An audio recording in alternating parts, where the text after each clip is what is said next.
Okay. Do we have any public comment for items not on the agenda? Didn't seem like we did. All right. Do we have any comment for item 5, which is really us going into closed session? Oh, yeah, let's approve the minutes. I forgot about approving the minutes. All right, motion to approve the minutes. So moved. Second. All in favor? Aye. Aye. That passes unanimously. Okay, then item 5, no comments on item 5. So then I think we're going to adjourn to closed session. All right, and I think it's that way. And then we'll be back for item 6 afterwards.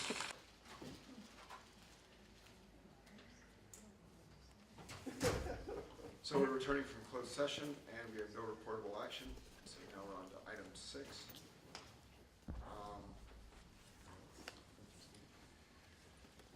So would you like to do the presentations and then the public comment, or should we do the public comment first? What would you prefer?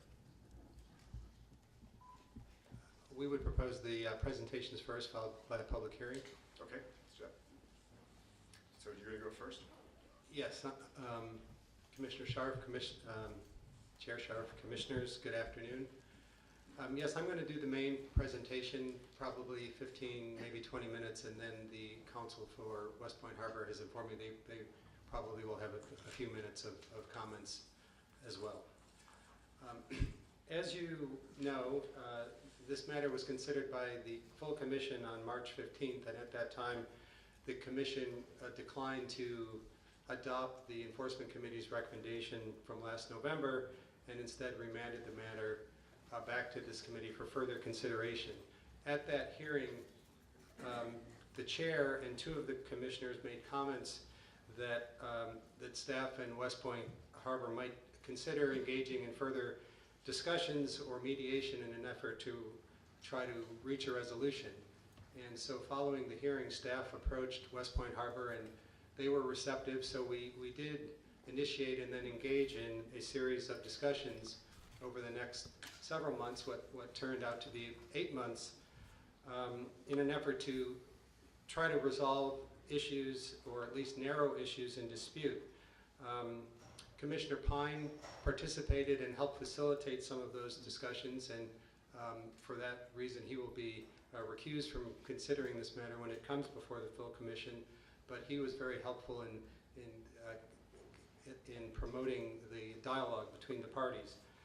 The negotiations were difficult, but both staff and Westpoint Harbor worked hard.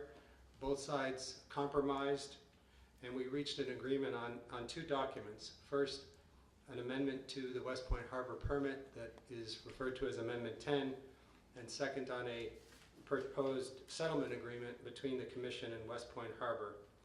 The settlement involves more than just resolution of the enforcement action.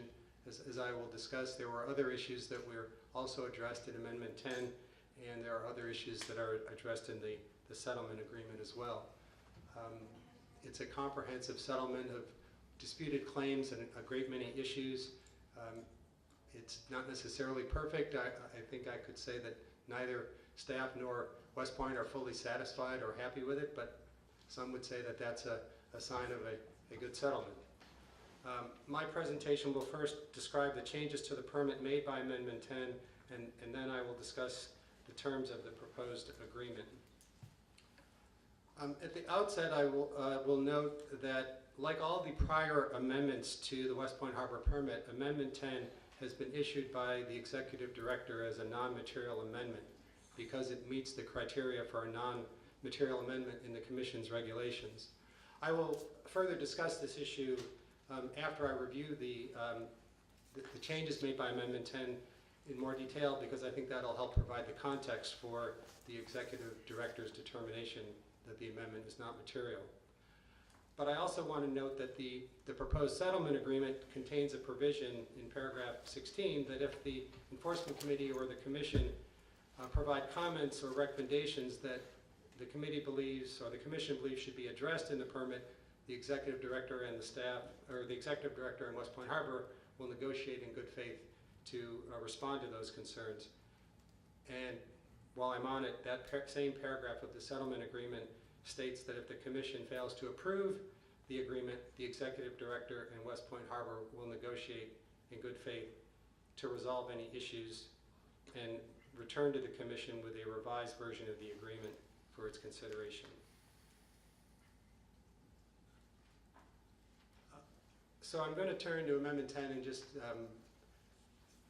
quickly start with this. You've seen this aerial image before that shows the site in context: Westpoint Harbor adjacent to the Pacific Shores Center, Westpoint Slough, and then to the north Greco Island and the Don Edwards San Francisco Bay National Wildlife Refuge.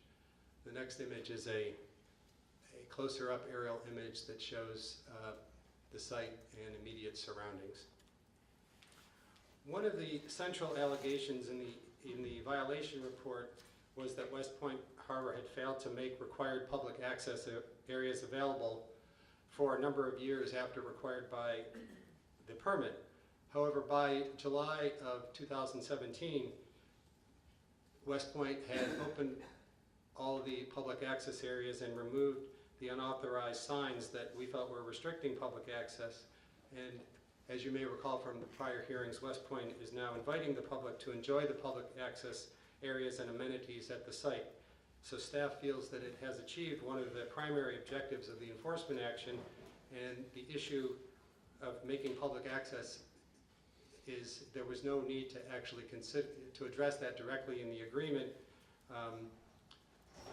because that has essentially been accomplished, and we're not concerned that we're going to have a regression back to what may have existed a couple of years ago. There was one exception to that July 2017 date, and that was the guest docks, and staff had alleged previously that those guest docks were in a dedicated public access area and needed to be open to the public. In our negotiations, as in prior negotiations with the proposed Amendment 5 years ago, Westpoint expressed concerns about safety and liability, of concerns about the public being on the guest docks. So in the Amendment 10, as had been previously discussed on Amendment 5 years ago, we've agreed that the guest docks may be closed and restricted access to marine attendants and guests, and not available for public access by pedestrians. But on the other hand, as also agreed in prior discussions, Westpoint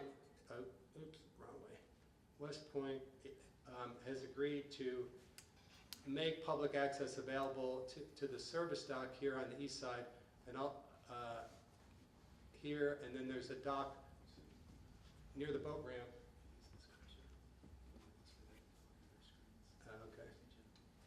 So there's the service dock here, and there's the boat launch, and there's a dock down here adjacent to the boat launch, or the boat ramp, that will be available and made available for public access.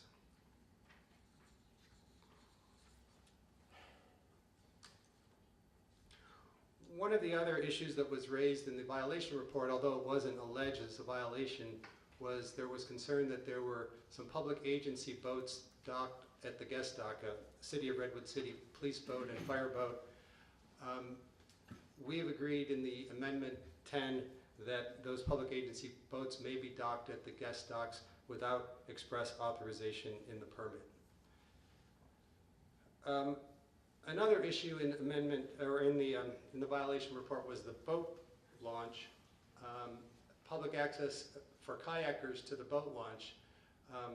This wasn't alleged as a violation, but as you may remember, we got a complaint that a kayaker had been denied access. So we raised this issue in the settlement discussions, and Westpoint expressed concerns that the boat launch was really for motorized boats coming off of trailers, and that there were safety concerns with kayakers, or there would be with a conflicting use. And so the Amendment 10 provides that Westpoint may restrict the use of the boat launch ramp to motorized boats on trailers, and also may charge a reasonable fee by those users for use of the boat launch ramp. But I won't necessarily say in return, but as part of this discussion and negotiation, there's an area here near the boat launch ramp where there was a slope failure, and Westpoint has agreed to place approximately 150 cubic yards of oyster shells or gravel or suitable material there to improve the beach and stabilize it, and as part of that has agreed that a 25-foot wide strip will be made available for use by the public free of charge for the launching of hand launchable boats, paddle boats and kayaks, and that there will not be any charge for use of that for such boats. Another issue raised in the violation report was the use of the restrooms by the public. There are a set of restrooms at the Harbor Master Building, which is right where the A is, and there had been concerns that those were locked and not posted for the public. As, again, you may remember, there were comments at the public hearing from marina tenants about safety concerns with homeless people or others that were using the restrooms inappropriately, the fact that the marina tenants also used those restrooms for showers, and that there were children sometimes at night using those restrooms. So as part of the resolution of this matter, we've agreed that the restrooms at the Harbor Master Building may be locked, but that the key to the restroom will be available, and there will be signage posted that the key is available in the Harbor Master Building, so that those restrooms can be used by the public. We also discussed there's a second restroom out here on the east side by the boat launch, or by the boatyard. Oh, sorry, there we go, the white square. It's been agreed and provides in Amendment 10 that that restroom will be open and unlocked during daylight hours, but may be locked in the evening. And this ties into another issue related to public access at the site. And again, this was not an issue that was raised as a violation, but it was sort of going on behind the scenes at the time. And that was because it related to the signage plan. Staff had taken the position, as is common in most sites and most permits, that the public access had to be available 24/7 at all times. And Westpoint was concerned, again, about safety concerns and in terms of allowing public access at night. They also pointed out that in 2003, BCDC staff had approved reasonable rules and restrictions at the adjacent Pacific Shores Center, allowing Pacific Shores to be closed in the evening and only open, the public access areas only open during the daytime. So in Amendment 10, we've agreed in a manner that the public access areas can be for a limited period of time until December 31st, 2001, that public access will be open at this site during daylight hours only, consistent with Pacific Shores, and that after December 31st, 2021, staff or the commission may reevaluate the appropriateness of these restrictions and may extend or modify them. And the permit lays out a number of criteria that will be used to consider whether to modify these restrictions, including whether, in treating these two sites the same.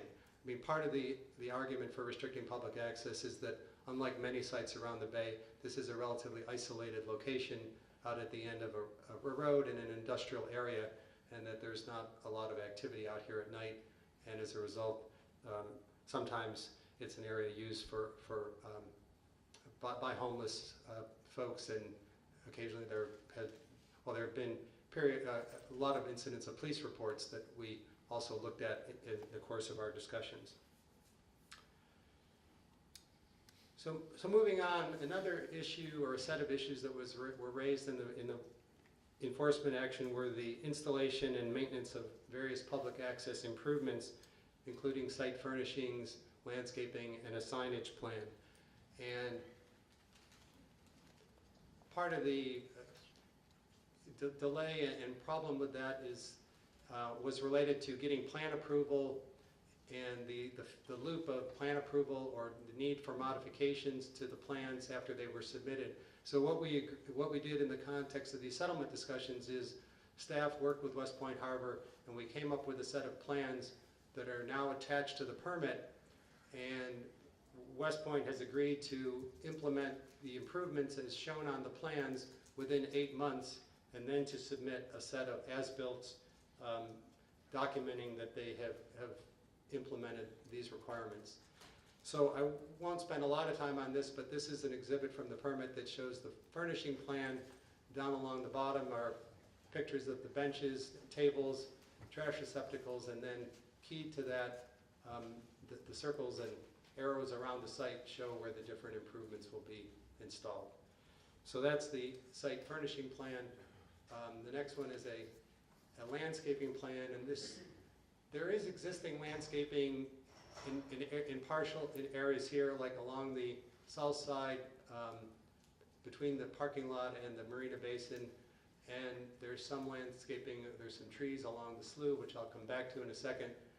But Westpoint has agreed to install landscaping here and along the entryway and along the south levee out to the east side of the site.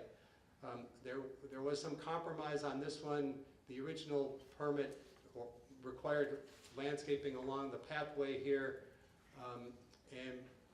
but Westpoint argued that they should be allowed to defer that landscaping because under the permit, as the Phase 3 development areas are developed, there may be a need to disrupt or replant, and also the pathways are going to be replaced by boardwalks on the inland, on the water side of the path. So this plan shows what we've agreed to in terms of what Westpoint has agreed to do within the next 8 months. And this ties in again to another issue. One of the violations that was alleged was a failure to provide visual barrier to the adjacent salt pond, Pond 10 down to the south. Westpoint has agreed to install landscaping along the entire length of the levee to provide a low visual barrier to the adjacent salt pond, which is intended to reduce disruption to the birds that use that area. Another issue that I'll raise on the landscaping plan is that you may remember we alleged as a violation that there were trees that had been planted without authorization along Westpoint Slough up in this area. And we had requested in order that those trees be removed. In the context of our discussions, BCDC staff reached out to the staff of the wildlife refuge and got their views on whether those trees needed to come down because of the potential that they would serve as a perching habitat for raptors. The refuge staff consulted with their own biologist and got back to us and said that because of the distance, approximately 800 feet, between the bank there and the island, Greco Island, that because of that distance and because the trees were not that tall, they didn't feel it was necessary to remove those trees. So based on the guidance from the refuge staff, we have withdrawn that issue, and those trees are allowed. We're not pushing that. Those trees will stay. And another final issue I'll mention on the landscaping plan, one of the violations concerned a fence that is along the property line with Pacific Shores here. 2 years ago, the fence was closed and was blocking access. Last July 2017, the gate was open so pedestrians could come in, but the fence wings remained. Westpoint has agreed that if Pacific Shores Center has no objection, that they will remove those fence posts. So the staff was concerned that those fences served as kind of a barrier or a constricting impediment to access, and ultimately, assuming Pacific Shores doesn't have a problem with it, those will come down. The last plan, just briefly, is the signage plan. And again, there's a whole series of signs that have been agreed to, and then they're all key to show what is going to be installed where around the site. And again, as I mentioned, within 8 months of issuance of Amendment 10, there will be an as-built set of plans showing that this work has been done. The violation report alleged a number of unauthorized improvements or placement of fill at the site, and I've mentioned a couple of them already, the trees and the fencing. I'll just go quickly over some of the others. One was of the rower's dock here at the southwest corner. There was some confusion in the permit about reauthorize a change of structures from the boathouse to the east side, and some correction that needed to be made in the permit to recognize that. Actually, the rower's dock wasn't part of that, but as part of Amendment 10, we've authorized the rower's dock here. And as you may remember, the rower's dock has been used by a tenant, 101 Surf Sports, for a kayak and hand-launched boats. But 101 Surf Sports had a number of containers and a portable toilet and picnic tables that were scattered around in the parking lot. As part of Amendment 10, those are going to be relocated, at least temporarily, into the Phase 3 one of the Phase 3 development areas near the end of the loading dock, or rower's dock, but outside of the public access areas and outside of the view corridor over here.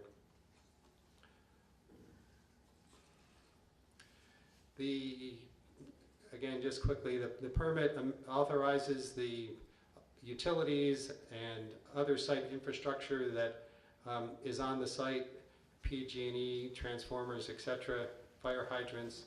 It also authorizes the existing gates and gangways at the private docks and the guest docks. To address another safety concern that was expressed by the marina tenants, the permit amendment makes clear that the gates leading to the private docks and to the guest docks may be locked to prevent access by pedestrians. There was an allegation about a number of floating docks that stored with storage tents. The amendment authorizes Westpoint to use the existing docks for securing floating equipment or vessels such as boat lifts and other floats, and so therefore authorizes those existing uses.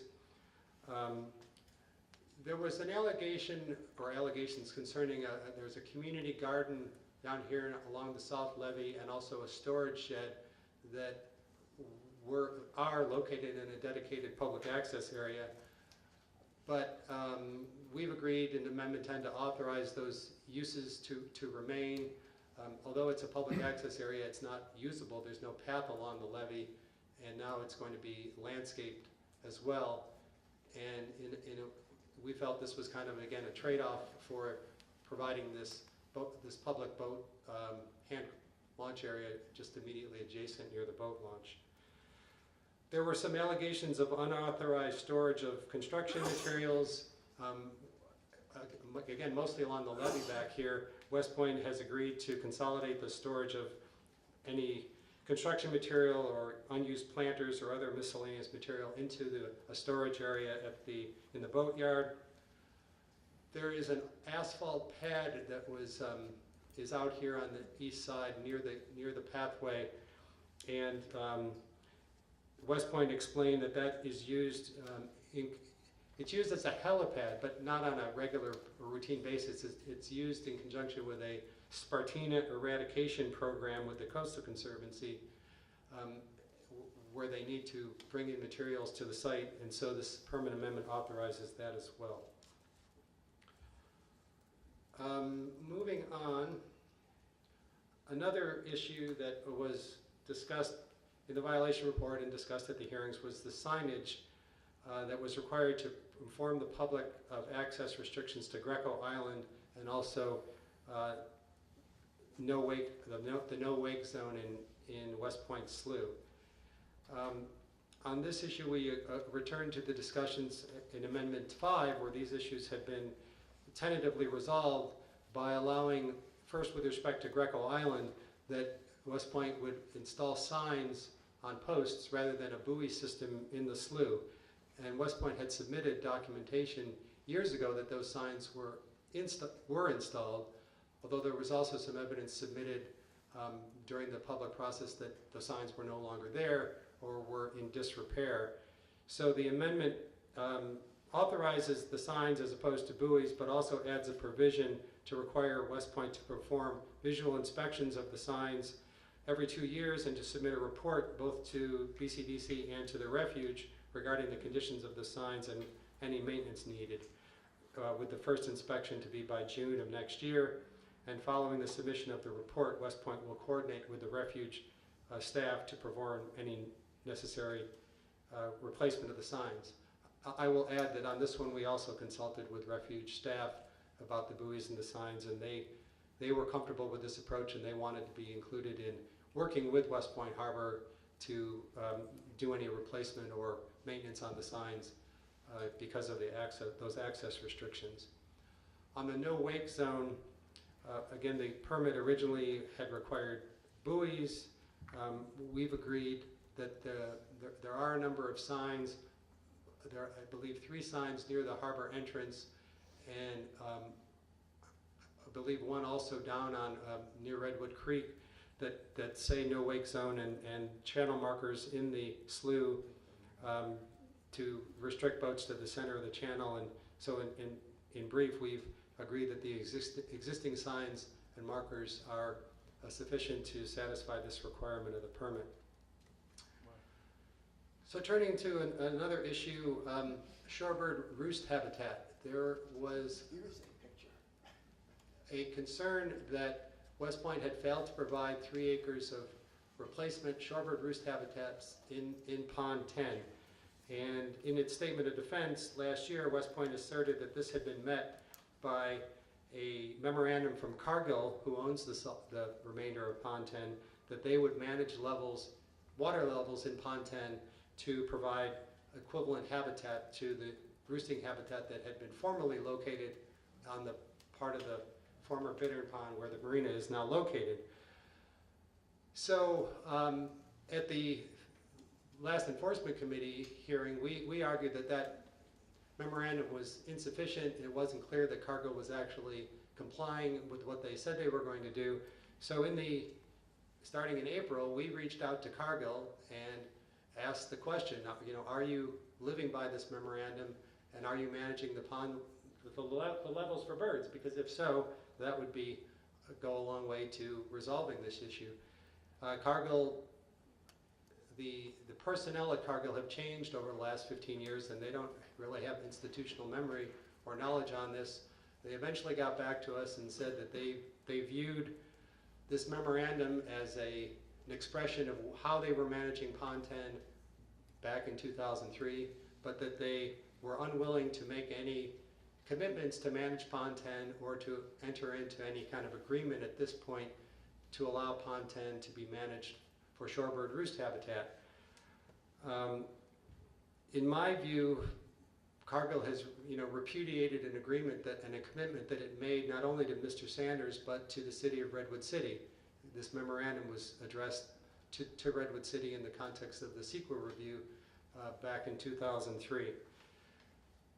So staff was faced with an issue of what to do about this. It seemed clear from the commission's permit that it was always contemplated that this shorebird roost habitat would be provided south of the site in Pond 10. The findings in the permit on page 49 say the replacement habitat will be created on the remaining portion of the former Bittern Pond lying south of the site. And later says on page 50, Cargill will have to provide additional or replacement habitat if it develops the adjacent salt pond. So staff felt that at this point, 15 years later, that it would not be appropriate to require Westpoint to try to locate and purchase mitigation credit at another off-site location. Both because, as I said, the permit seemed to contemplate that this is the location and that Cargill was part of this. Now Cargill is changing its story, but also it seemed to us that Westpoint had reasonably relied on this memorandum from Cargill from 15 years ago. And because Cargill is not bound by the terms of the permit, we have no leverage or way to force them to either talk to us or talk to Westpoint Harbor. The amendment provides or makes a statement that because Cargill is not bound by the permit, there's no further action required of Westpoint on this issue. Wow. Amazing. And the next issue, I think more briefly, there was a requirement to create non-tidal wetlands mitigation in the ditch. I'm trying to get the cursor here. Back here behind the phase 3 areas and adjacent to Redwood, or Pacific Shores. There's a drainage feature. Westpoint, in its statement of defense, provided evidence that they had prepared a wetlands mitigation plan and that they had largely implemented that plan by regrading the slope of the drainage, and they also provided evidence that monitoring performed last year in 2017 showed that the wetlands mitigation exceeded the success criteria established by their plan. However, issues were raised as to whether they had actually fully implemented the plan, because the wetlands mitigation plan called for a pipe to be provided from the Marina Basin into the ditch so that water could flow into the ditch in the summer, and also some flap gates that would keep the water in this stretch of the ditch to, again, keep the hydrology wet longer. In the course of our discussions, Westpoint provided information from the engineer that was involved in both Westpoint Harbor and Pacific Shores, and there's a letter in the packet from the engineer that explained that this pipe and these flap gates weren't installed in the end because it was considered that it was going to create stormwater management problems for Pacific Shores, and also would create problems for a pump station, Redwood City Pump Station, located along Seaport Boulevard. The engineer also said that the drainage pipe was really unnecessary because of two reasons. One is that the tide gate from this drainage feature, I keep losing the cursor, where it meets the bay is kind of leaky, and so water comes in with the tide and keeps the area wet. And also during the summer, Pacific Shores is irrigating its landscaping, and the water runoff from the irrigation flows into the ditch.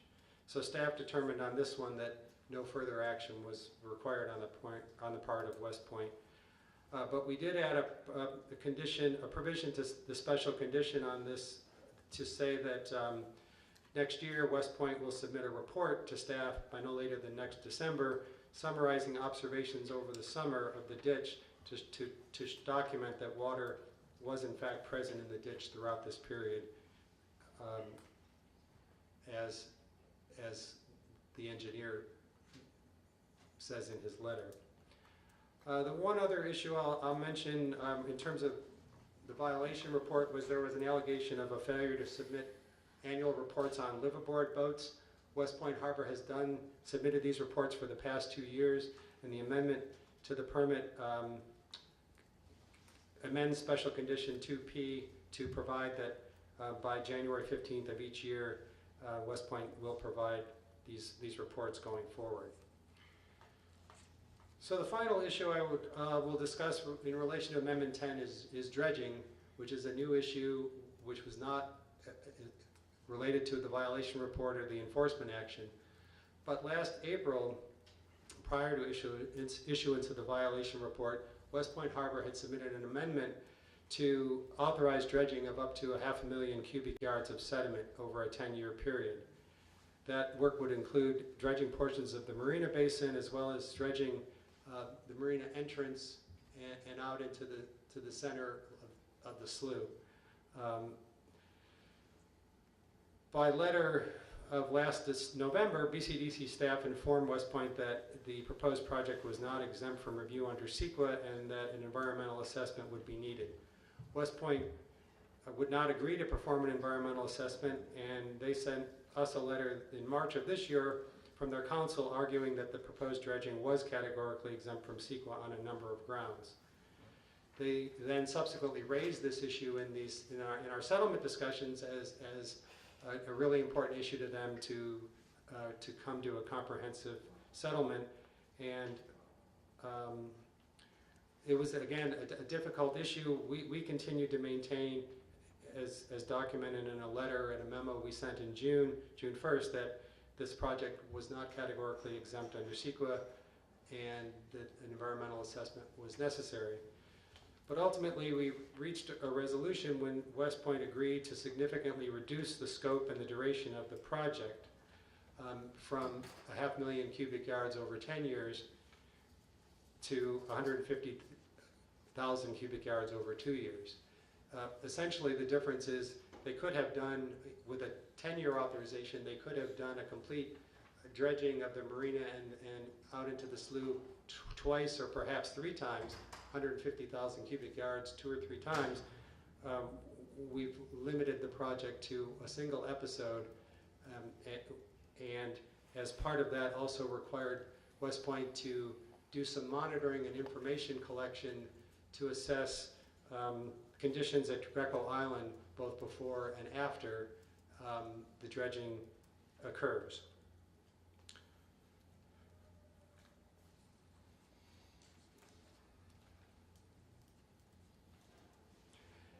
And within 6 months of the completion, the survey will go from collect existing information from 2006 forward and then go for 3 years after the dredging is completed. Within 6 months of completing the dredging, they will submit a report prepared by the consultant, jointly agreed to by the BCDC staff and Westpoint, that presents an analysis of the findings of this information collection and data analysis. The executive director has determined that this limited dredging authorized by Amendment 10 and the associated information collection activities are categorically exempt from CEQA review under 2 categorical exemptions, one being minor alterations to land, and the second a categorical exemption for information gathering. The basis for this change, we don't really view it as a change in position. It's a different project than the one we were commenting on last year and even June of this year. As I said, it's substantially reduced in volume from 500,000 cubic yards to 150 cubic yards. It's not an operation and maintenance 10-year period. It's a single dredging of the marina basin and slough over a 2-year period. The CEQA exemption for minor alteration in land to land gives a number of examples. One example being maintenance dredging, and one of the disputes we had with Westpoint was staff didn't view and still does not view this as maintenance dredging because the marina has never been dredged before. But in terms of CEQA, the maintenance dredging is only one example of a minor alteration to land, and the exemption specifically gives examples but not limited to. And so we feel comfortable that even though, well, it's not called maintenance dredging, it's not maintenance dredging, but it still qualifies for this exemption. And also the Class 6 for information gathering applies to the surveys and analysis that will be done in conjunction with the dredging. So let me return to the issue of a non-material amendment. Under the Commission's regulations, section 10822, the executive director shall approve a non-material amendment if consistent with the Commission's laws and policies that will not result in a material alteration of the authorized project. This amendment is not material for a number of reasons. It's essentially, if you consider, although there's a lot of detail, what it does is it modifies certain compliance dates for certain public access improvements, such as the landscaping and the visual barriers to Pond 10. It makes minor modifications to required public access improvements. And as to what is newly authorized, it authorizes some small existing structures, such as the rower's dock, the community garden, and a storage shed. It authorizes the relocation of some small temporary structures, particularly the 101 surf sports, and it authorizes the placement of 150 cubic yards of fill to improve shoreline appearance over by the boat launch ramp and to correct the slope failure there.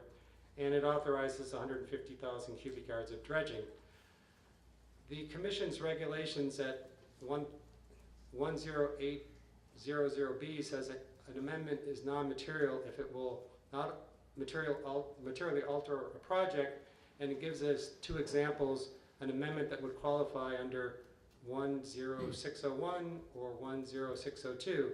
10601 is minor repairs or improvements that include minor fill for improving shoreline appearance, and that's exactly what we have on the east side with this slope failure. and 10602A, an amendment for dredging less than 200,000 cubic yards in 10 years would be a minor amendment. So we feel that this amendment clearly qualifies as a non-material amendment.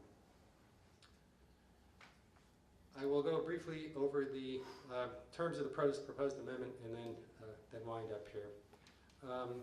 I would note that the proposed amendment agreement, the proposed agreement between the Commission and Westpoint Harbor. The agreement has been signed by Westpoint Harbor. So Westpoint Harbor is committed to this agreement, assuming that it is recommended by this committee and approved by the Commission. Provision 1 of the agreement provides for permit compliance and states that Westpoint Harbor agrees to comply in full with the permit. Provision 2 provides that if the Commission approves the agreement, the enforcement proceedings would be terminated. However, I will also add that there's a reservation of rights in paragraph 13 that provides that BCDC and the executive director reserve the right to take appropriate enforcement action in the event of any future violation of the permit or the McAteer-Petrus Act occurring after the effective date. So the enforcement proceedings would be terminated, but if Westpoint fails to comply with Amendment 10 in the future, we retain full, and the Commission retains full authority to enforce. As I mentioned at the outset, this agreement encompasses more than the enforcement action, and one of the aspects of that is that it resolves some Public Record Act disputes between Westpoint Harbor and the Commission. As you may remember, in August of last year, 2016 or 17, Westpoint Harbor served a Public Records Act request on the Commission for documents related to the enforcement action. BCDC responded and provided a large number of electronic and paper documents. We feel that the response was fully in compliant with the Public Records Act. Westpoint disagreed. They sued the Commission, and that litigation remains pending in San Francisco Superior Court. Even though we believe staff properly complied with its obligations under the Public Records Act, the Commission does have some potential liability here for attorney's fees if Westpoint Harbor were to prevail in that litigation. And then in August of this year, Westpoint made another Public Record Act request that consisted actually of 15 separate requests. Staff has met and conferred with Westpoint Harbor's counsel on this to clarify and attempt to narrow the request, but it is clear that in any case, it will be very burdensome to respond, and that there is the potential for litigation and potential liability associated with those requests if they end up in litigation.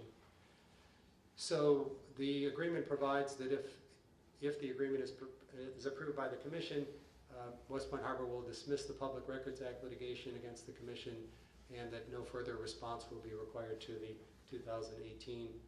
the August 2018 Public Record Act requests. The agreement also provides mutual releases by both the Commission and Westpoint Harbor of any claims or potential claims against each other prior to the effective date of the agreement.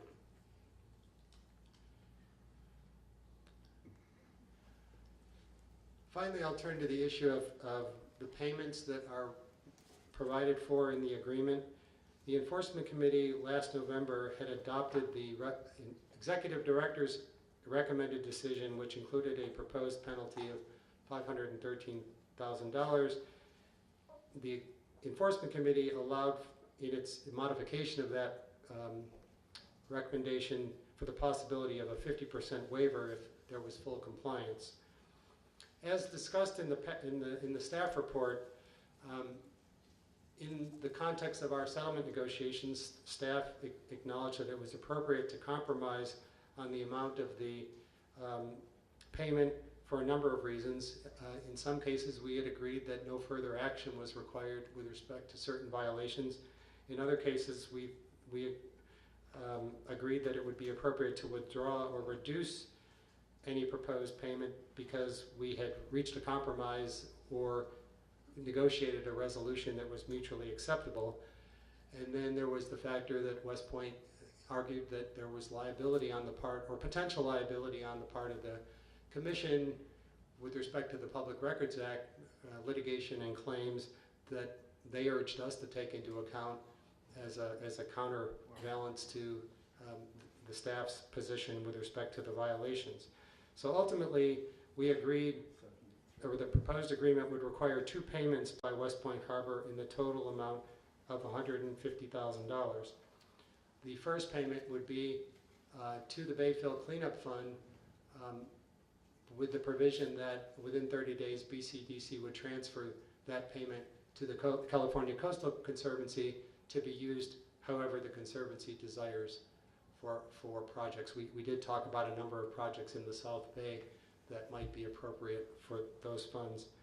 And the second payment would be $75,000 to the Marine Science Institute, which is a nonprofit educational organization in Redwood City. I will note that this is different from the payments that are typical in resolving an enforcement proceeding, in that the payments are not a penalty. They're not a penalty for a couple of reasons. One is that if the commission approves this agreement, the enforcement action would be terminated. And second, this is a settlement of a number of issues with no admission of liability on the part of Westpoint Harbor. Providing for payments rather than imposing a penalty is unusual. It's not our common practice, but it's not unprecedented. In 2012, the Commission entered into a settlement agreement to resolve an enforcement action with an entity called Ford Point LLC in the city of Richmond. And that settlement required the payment of a contribution to the San Francisco Bay Trail project. So again, this is somewhat different, but it's not unprecedented, and it's within the scope, we think, of the Commission's authority in the context of a comprehensive settlement agreement. So to summarize, this is a comprehensive settlement of a lot of issues, including but not limited to those raised in the enforcement action, and the staff recommends that the Enforcement Committee recommend to the full Commission that the Commission approve the proposed agreement between the Commission and Westpoint Harbor. I'm happy to answer any questions either now or after the presentation by Westpoint Harbor or after the public hearing. Thank you. Thank you. Now does counsel for Westpoint Harbor wish to address the committee?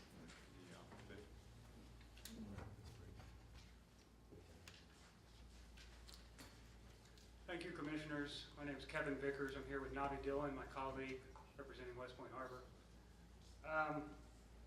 Preliminary matter, I want to thank Mark Zepatello and Brad McRae for all the work they put in over the last several months. There were many long meetings, and they demonstrated a tremendous level of professionalism. I have a few high-level points, and then if Navi wants to say anything, he's welcome to, obviously, and we'll respond to any questions that you have. High-level points. First one, it took a lot of work to get here. It took a lot of work because the history is long, the permit is complex, the facts are detailed, digging into them was not easy. Despite that, we did get here. Relates to the second issue. Second point, the allegations remain hotly contested. Westpoint Harbor does not agree with a lot of the characterizations that we just made. That said, a lot of compromise. There's a concession to the shortness of life here, and the agreement reflects that compromise. Third and final point I have. If the Commission ultimately approves this agreement, it'll be in the public interest. It'll be in the public interest for multiple reasons, but not least of which is that it will free up resources, staff, and Westpoint Harbor to focus on important goals. I think as you just heard, the on-the-ground reality at Westpoint Harbor today is undoubtedly great. It's a beautiful place. Public access is substantial. Protections for the environment are substantial. That's it. I urge you to support the agreement. I Again, I can answer any questions. I don't know, Navi, if you have any comments, you're welcome to make them, obviously. Sure. I'll be very brief. We've heard a lot of detail from Mr. Zappatello, and I echo Kevin's comments and want to thank Brad and Mark for their work the last few months. It's been tough, but we're here. But I think it'd be helpful for you all to maybe zoom out for a moment. There's been a lot of finger pointing about a great number of things, and we can disagree about these allegations, but there's one point I think we can all agree upon. The Westpoint Harbor is a tremendous facility. It's a great benefit to the Bay, and this provides us an opportunity to push the reset button. That it's been 7, 8, 9, 10 years where we've been fighting, spending public resources, private resources, and the support of you all to say, let's put an end to this so we can turn the page to a new chapter and help Westpoint Harbor become even a greater resource and to have more public facilities, I think is in the best interest of everyone in this room. So I would encourage you all in considering this proposal to really focus on that and not lose sight of the bigger picture here. And we're happy to answer any questions you guys may have. Well, thank you very much. Does the commission have any questions for the gentleman? Okay. So let's move on to the public. So we have a number of speakers. Everyone will get 3 minutes. Our first speaker is Court Larner, to be followed by Gail Ragby.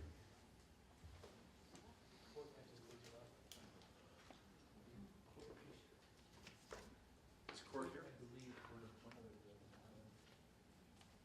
All right, seeing no Court, is Gail Ragby here? Come on up, Gail. To be followed by Arthur Feinstein.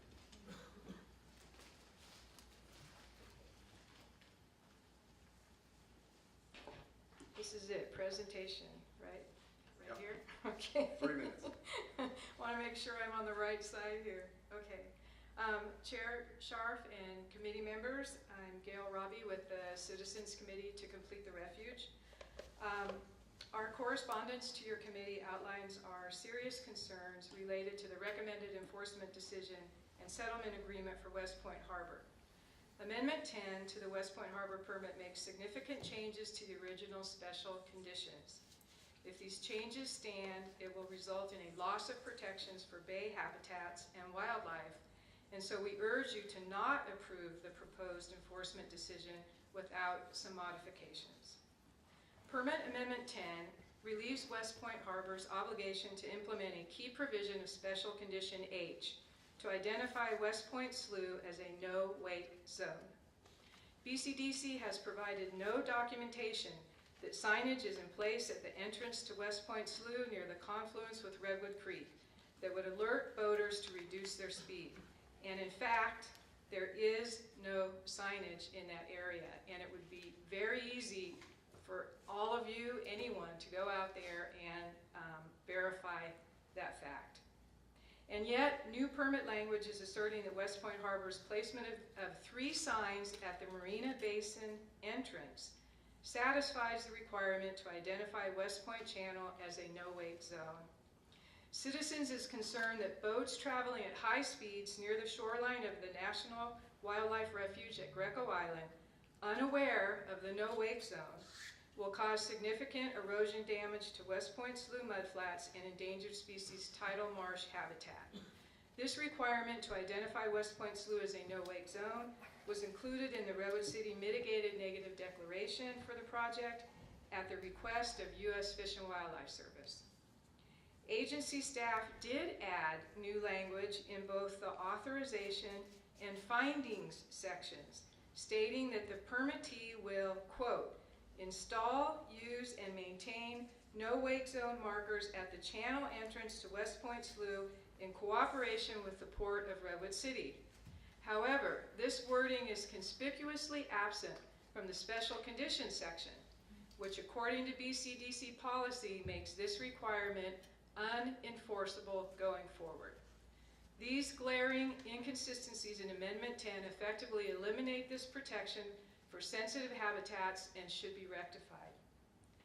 A number of proposed changes in this settlement agreement show a blatant disregard on the part of BCDC to uphold the agency's legislative mandate to protect bay natural resources. This permit amendment establishes a terrible precedent, jeopardizing the public's trust in BCDC's willingness to enforce any permit conditions. BCDC's permit backsliding is inconsistent with original Westpoint Harbor permit findings that, quote, "The project special conditions will ensure the protection of surrounding valuable habitat and require mitigation for any impacts to wildlife or habitat at the project site." Thank you. Thank you. And our next speaker is Arthur Feinstein, to be followed by David Lewis.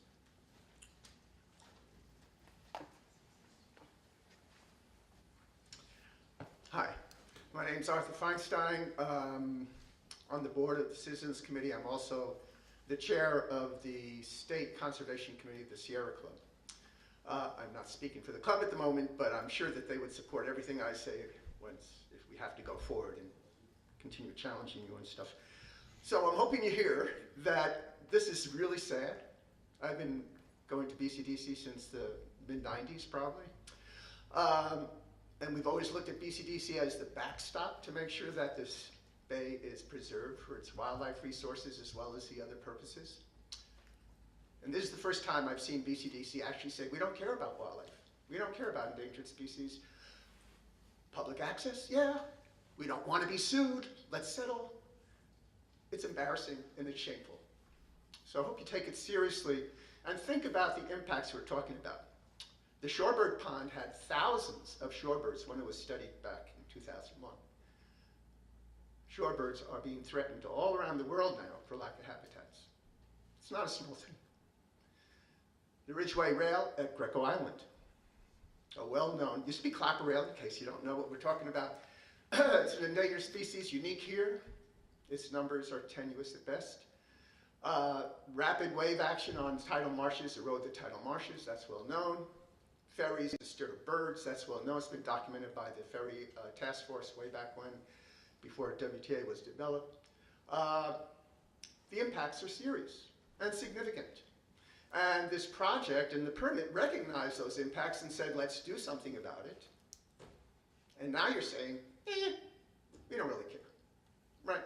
The shorebird ponds, well, you know, Cargill, a memo, not a contract, not signed by somebody in a position to authorize it. You should have found that out at BCDC, at the very least. So now Cargill says, we're not responsible. We have fought Cargill for years in the Citizens Committee, but here we are saying, holy crow, Cargill has a point. They were never actually committed. You guys did not follow through in your permit obligations to make sure that this land was protected for the shorebirds. And now you're just kissing it off. It's staggering. The signage, Gail didn't mention it, but you know, Baykeeper went by, took photos. There is no sign at the mouth of Westpoint Slough. How are you possibly accepting this when there's no sign and you're saying signage has been done, it's okay, we're cashing out our permit requirements? It's amazing. I mean, you should all be embarrassed. So we're hoping that you'll look at these issues and say, well, wait a minute, we do have a responsibility. You took this seat for a reason. I do hope that you understand what that reason is and that you'll actually follow it and protect our resources. Thanks. Thank you.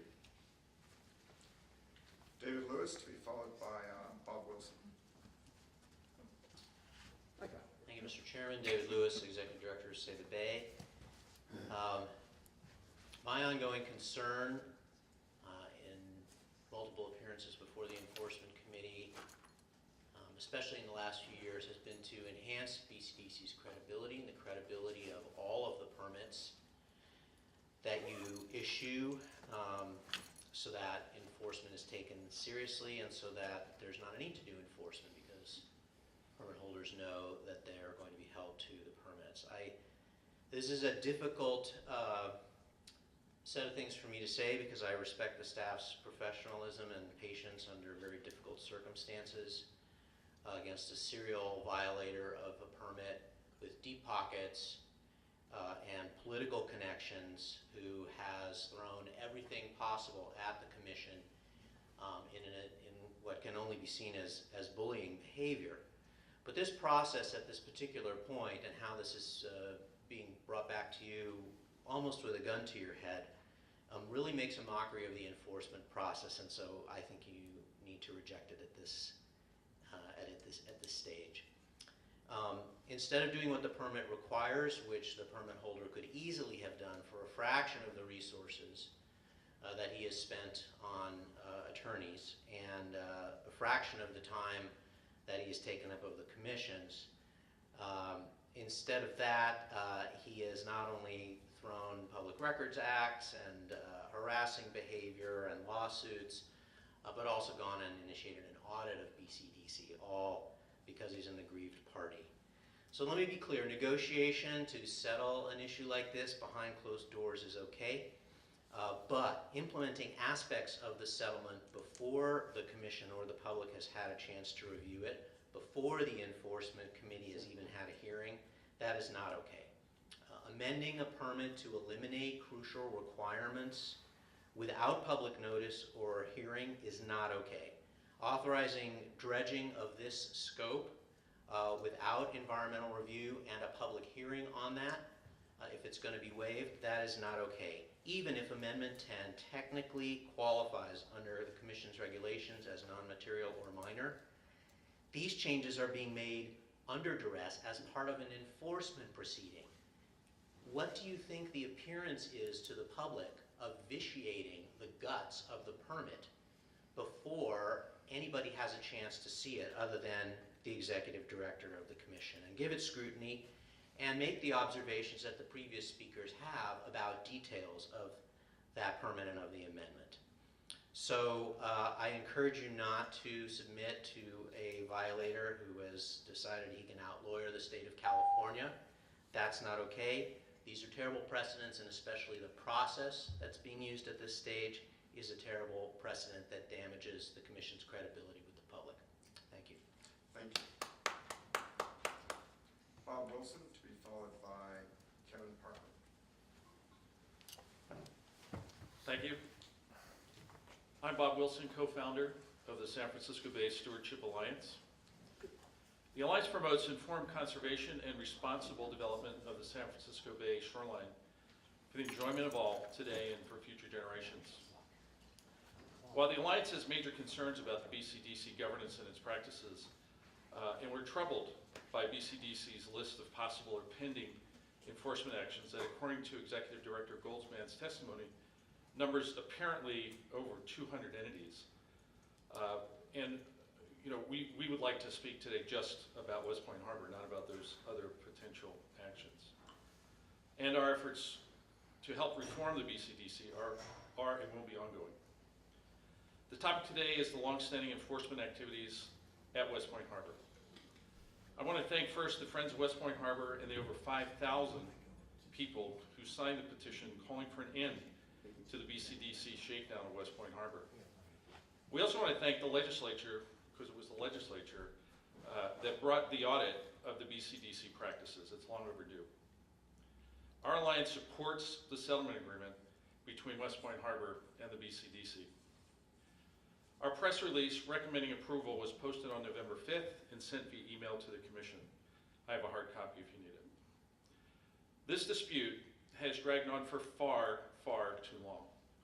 It has cost an immense amount of funds, an incredible amount of time, and all of this has been needlessly wasted by both private and public resources. It's not in the public's interest to continue the dispute, nor to ask for further delay, and even more wasted resources by making any modifications to this agreement. I commend both sides who have worked in good faith since the last enforcement meeting, I think Mr. Zeppetello said 8 months ago, to find an equitable resolution. It was a hard road. The proposed contributions to the nonprofits in the agreement is a creative way to ensure that both the environment and the community benefit directly from the settlement, beyond the improvements that have been made as a result of the Westpoint Harbor project. So we urge you, from our organization, that it's time to move forward, and for both sides, to focus on continuing to improve San Francisco Bay and the estuary, and the public's access to enjoy it for generations to come. Our alliance urges you to approve the settlement without further delay. Thank you. Kevin Parker, to be followed by Kenneth Parker. Good afternoon. I have some prepared remarks. I'd just like to respond to some of the comments that have been made thus far. The comment about the no-win zone is actually factually incorrect. We live in a post-truth world, and unfortunately, it's all of our responsibilities as citizens to correct factual errors. There is a no-wake marker in the slough. It's actually visible from space. I went to Google Earth last night and can show you a picture of it. The second piece of misinformation was that this amendment has been done in secret and has not been public. It's been in the public domain for more than 2 weeks. So I hope that those correct the record. So now to my prepared remarks. So this morning, very early, I was up at Westpoint Harbour picking up my computer. It was beautiful. Even at sunrise, there were folk walking on the amazing braid trail that Westpoint Harbour's put together. I counted 6 people on the trail this morning at 6:30. Lunchtime yesterday, there were more than 20 people on the tray, picnicking, having their lunches. And that is not any of the regular harbour users. These people who make a beeline for the harbour because they want to enjoy the vista of the bay and the recreation that's available at the harbour. I met a couple at the weekend who told me that this was their favourite spot for what they call their morning coffee stroll. They discovered Westpoint Harbour by mistake. They were actually looking for the Redwood City Marina and now come every Saturday. In the McAteer-Petras Act, it says, and this is section 66605.1, the legislature finds that in order to make San Francisco Bay more accessible for the use and enjoyment of people, the bay shoreline should be improved, developed and preserved. The legislature further recognizes that private investment in shoreline development should be vigorously encouraged and may be one of the principal means of achieving bay shoreline development, minimizing the resort to taxpayer funds. Therefore, the legislature declares that the Commission should encourage both public and private development of the bay shoreline. This agreement is a very long journey for us to get back to the Commission's original mission. I'm happy to see that common sense has prevailed. And to me, it's just admirable that a man like Mark Sanders would want to donate $150,000 to the Coastal Conservancy and to the Marine Science Institute. It is just his very nature to be a supporter of these extremely important local charities. So let us all get back to our jobs. Commissioners, please continue to improve, develop and preserve our bay.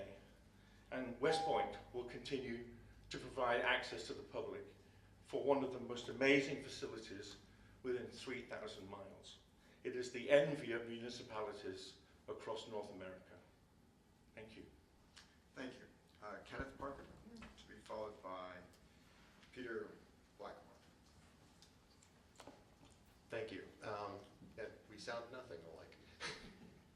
So I'm here speaking as a friend of Westpoint Harbor, but as someone who has had the opportunity to observe some of this project more or less over the last year, one thing that I think really needs to be acknowledged, last March in the full commission meeting, essentially the full commission charged this committee and the staff and Westpoint Harbor with the task of come back together, work together, find a solution.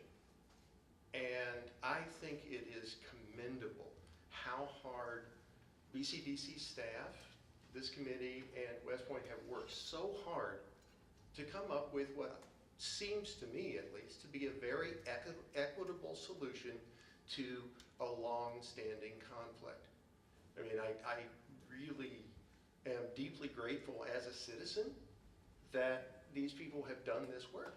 It's an amazing thing. Westpoint Harbor is an asset to the community. It's an asset to the bay. It is a standard setter for how to be an environmentally conscious marina in the world today. Mark Sanders has done an incredible job there. Now that they've worked together and found a solution, found something that works for everyone, addresses the issue, and establishes this going forward. I think it's time to acknowledge that, to recognize that, and I sincerely hope that this entire committee will support the efforts of your staff and of Westpoint Harbor in finding this solution and recognize the excellent work that they've done to achieve this. And with that, I'd also like, this past Tuesday reminds all of us that our government works because people like you step forward and take on their responsibilities. And I would like to thank all of you for doing that, because it's not an easy task. It's not your usual job, and yet you step forward and do this. So as a citizen, as a voter, I'd like to say thank you. Thank you. All right, I think that brings us. I don't have a card for you, but feel free to speak. Peter Blackmore. Oh, Peter Blackmore. Thank you. So, Chairman and Commissioners of the Enforcement Committee and staff of BCDC, good afternoon.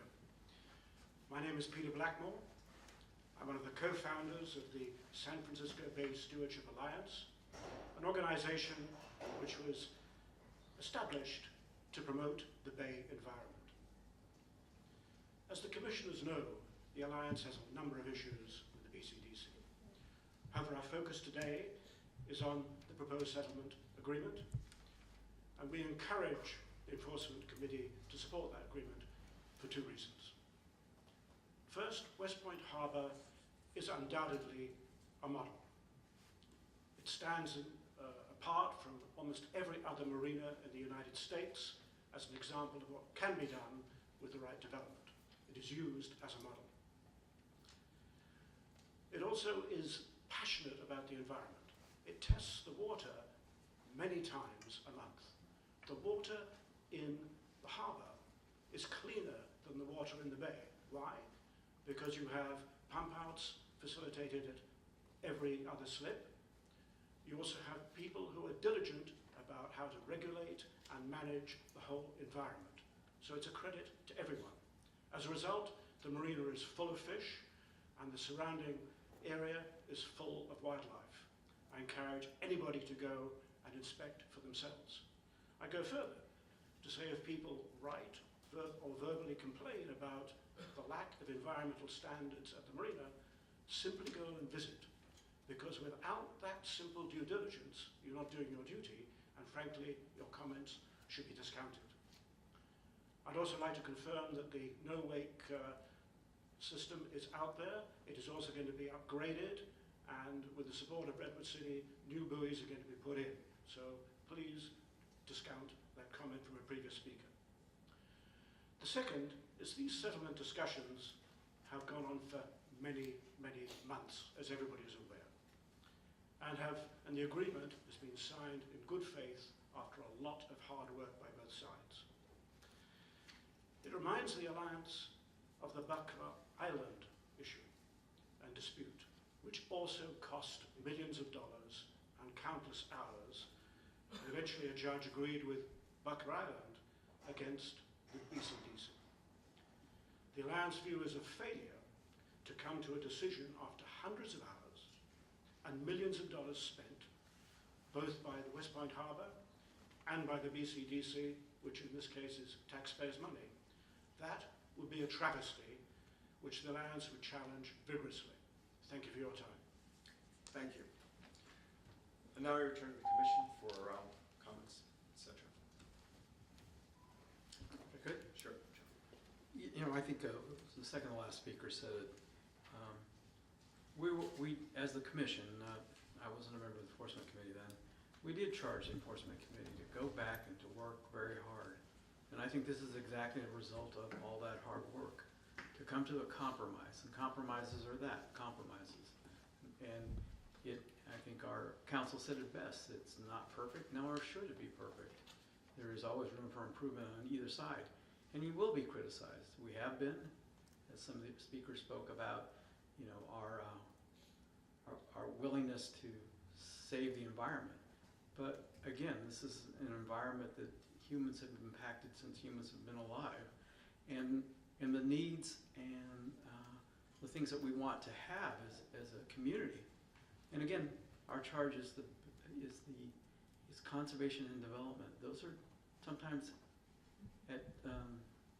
against each other. You come to a head. But I think the work that's been done on this is a good example of when people can sit down and begin to put the weapons aside and say, how do we make this work and how do we continue to move forward?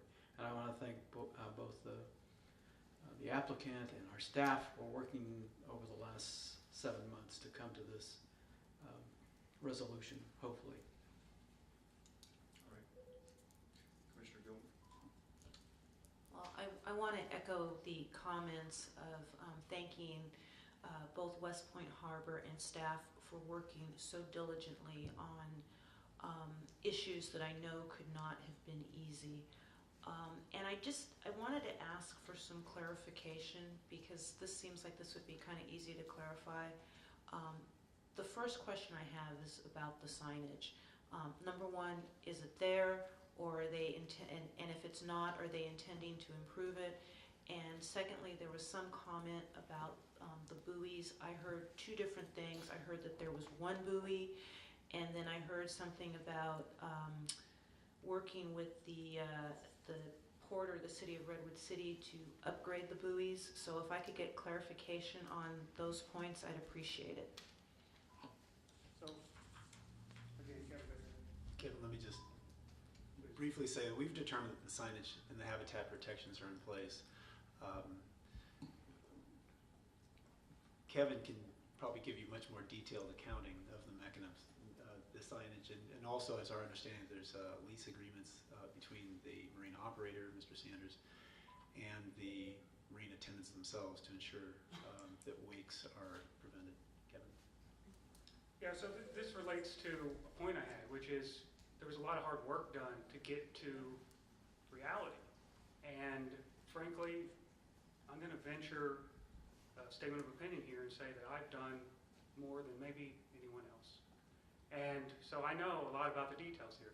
With respect to the wake signs, there are currently 3 no-wake signs in place at the entrance to the marina itself, where boats transfer from the marina to Westpoint Slough. There is an additional sign mounted on a buoy at the confluence of Redwood Creek and Westpoint Slough.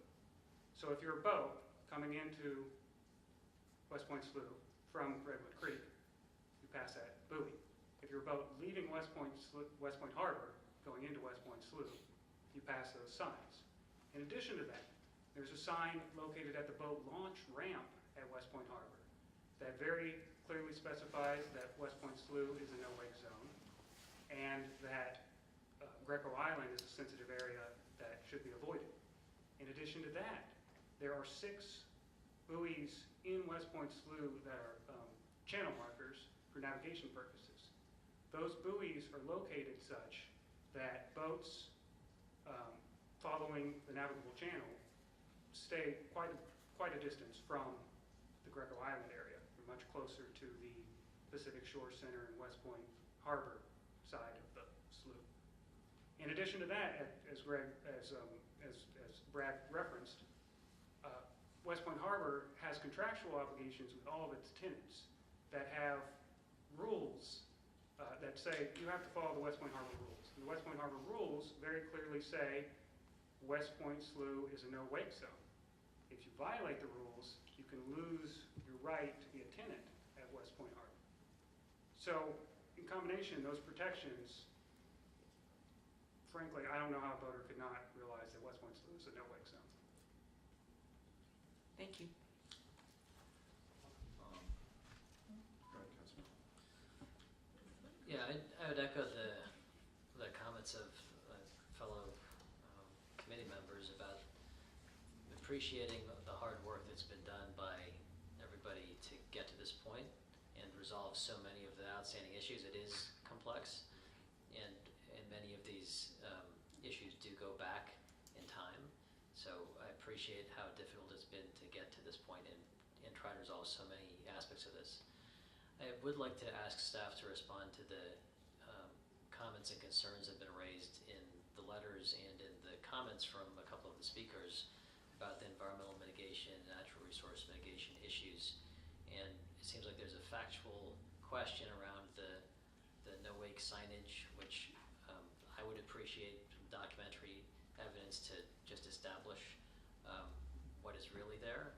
I've heard the characterizations of it. And with respect to the shorebird roost habitat, I'd like to hear a response on that, and also if there's been an effort to identify an alternative to the Cargill Pond mitigation site. So I'll make a preliminary comment about documentation on the signage, no-wake signage. In the administrative record, in the statement of defense, Westpoint Harbor submitted photographs of 2 of the 3 no-wake signs that are at the entrance to the harbor. Honestly, I don't remember the exhibit number of that statement of defense, but it's referenced in the statement of defense. We produced one of the quite a few documents. Yeah. So in there, there's photos of 2 of those 3 signs.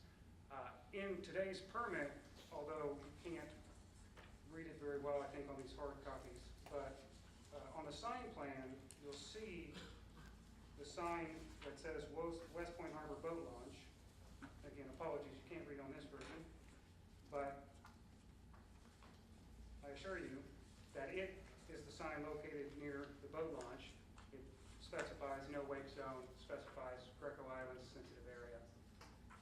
Regarding the buoy that's at the entrance to West Point Slough from Redwood Creek, I am 99% confident that there was, as part of the executive director's administrative record, a photo of that buoy attached to a letter that was submitted to BCDC staff some time ago, I believe in early 2017. Again, apologies, I don't know the actual administrative record number of that exhibit, but it is in there. The only thing that's missing is the photo of the 3rd sign that's at the West Point Harbor entrance.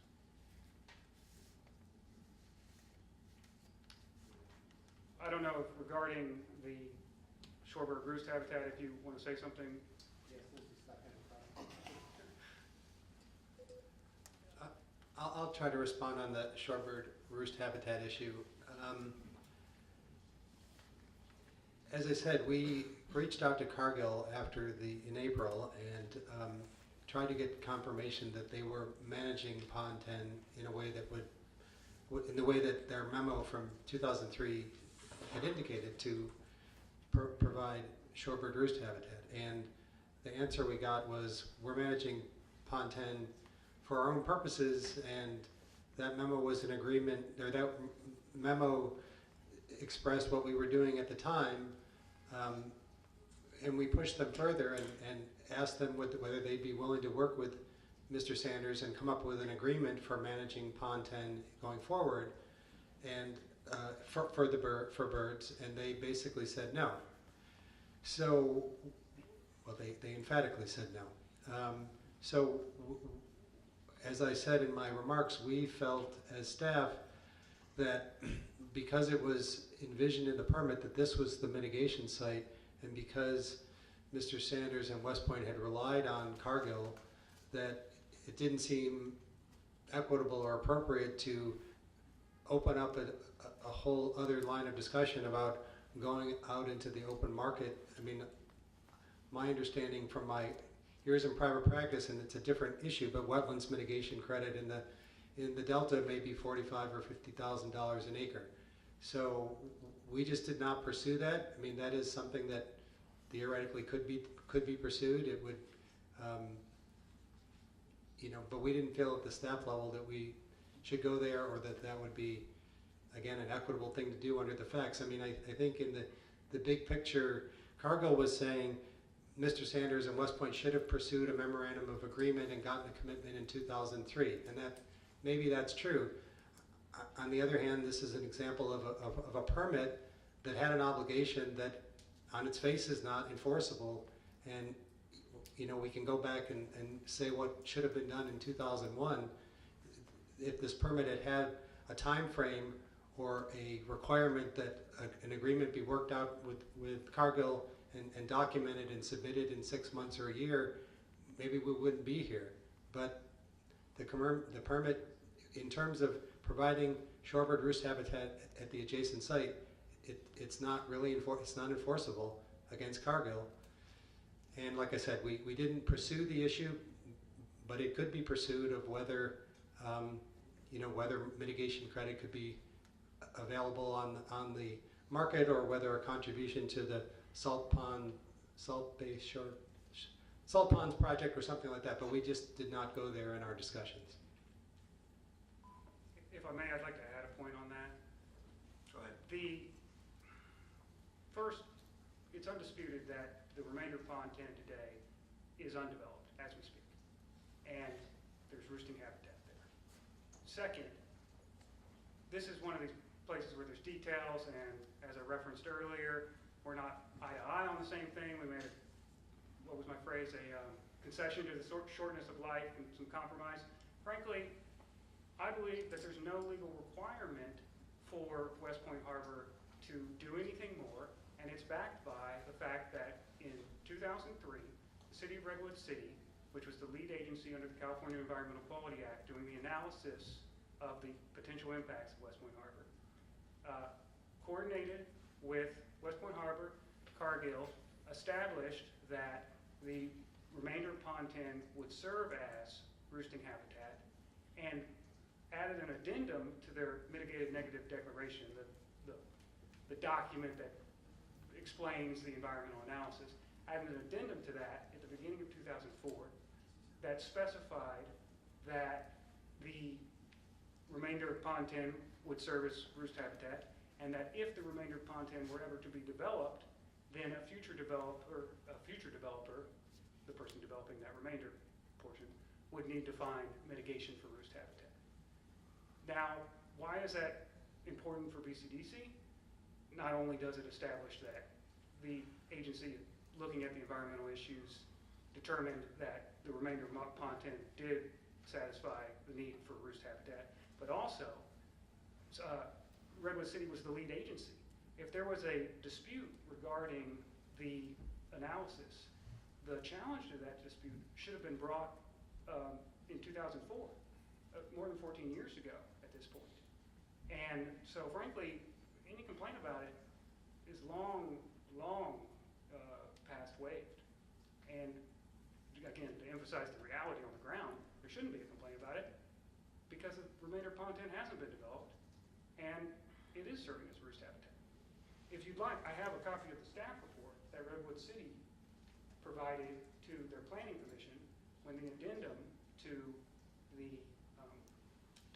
mitigated negative declaration was made.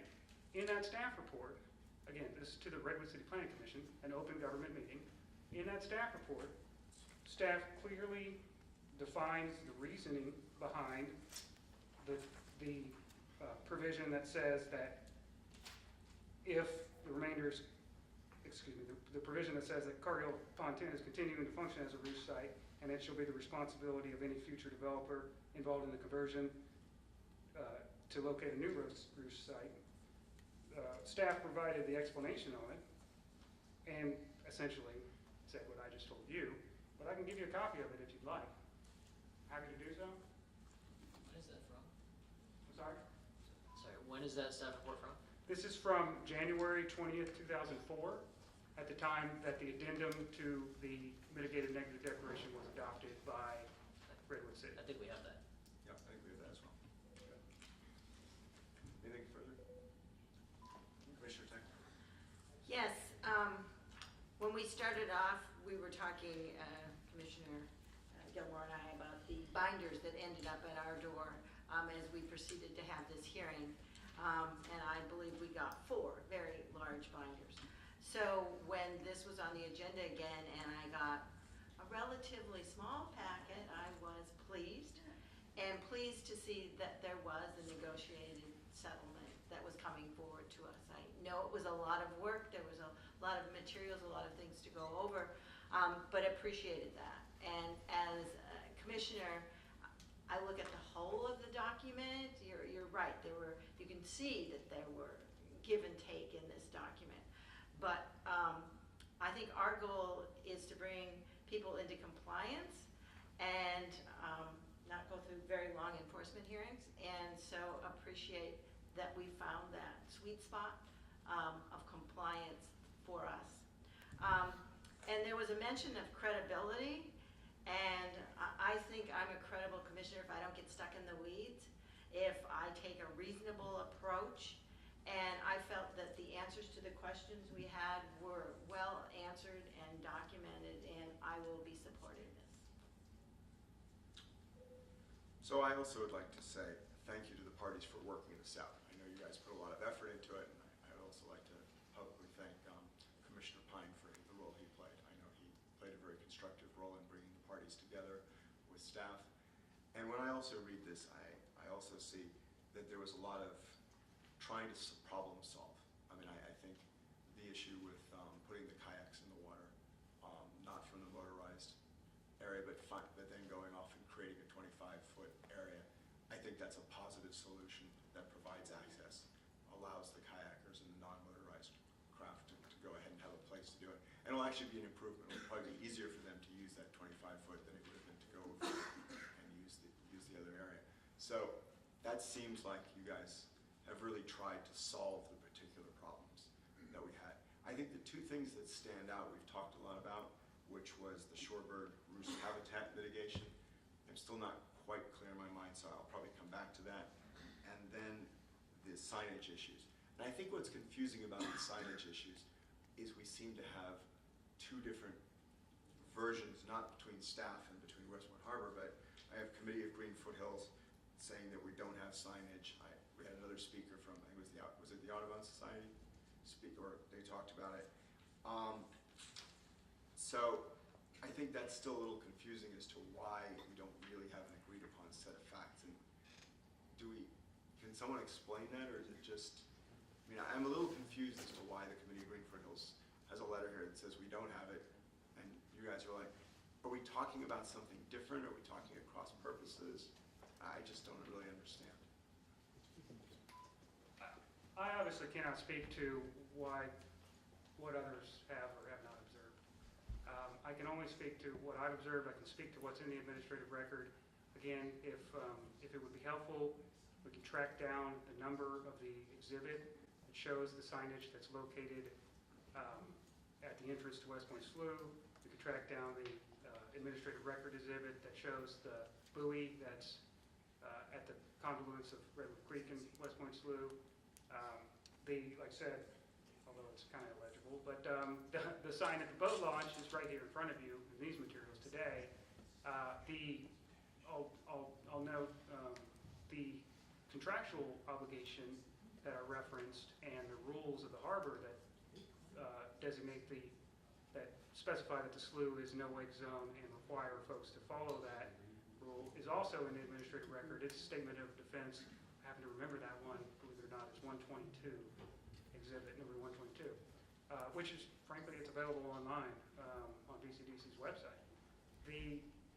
Again, I can't speak to others. That's fair enough. I guess I would just, for the record, say, if there, if other nonprofits or other groups believe that we're not posting the no wake signs, I think it would be much more helpful to basically look at what Westpoint Harbor said, what staff has said, and identify clearly what the issue is in a way of why, I mean, the Committee for Green Foothills wrote us that, damage to fragile habitat by failing to post no wake signs will continue. That does not seem to be the facts before us from what you said, but if I'm misunderstanding that, I think that it would be very helpful to explain exactly why.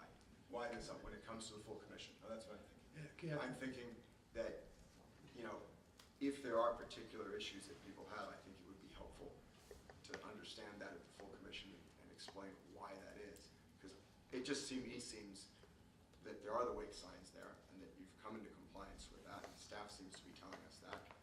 And therefore, if it's not, I'd like to understand why. Commissioner Scharf, I'd like to suggest, and I missed maybe part of the conversation, but that we have Westpoint submit a series of photos post-dated from today to staff within 2 weeks, a week prior to the commission hearing, so that we can have documentation of what's out there. Right, because what I would hate us to have is a disagreement as to the facts. I mean, it's one thing to disagree over the interpretation, or it's another thing to actually disagree on the actual facts. And so I think it would be very helpful on that. And then on the shorebird mitigation, just so I understand this, if I have the facts wrong, correct me. So when we did the original permit, there was 2.3 acres of shorebird habitat that was lost. Is that correct? Back when the original permit for Westpoint Harbor was done. That's correct.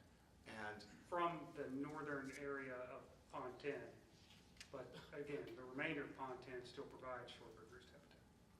right, but then the permit was saying, in special condition 2F, I'm just reading the thing, the staff says that Westpoint shall provide mitigation for the 2.3 acres of shorebird roost habitat lost results of this project with approximately 3.0 acres of replacement habitat with similar functions and benefits for shorebirds.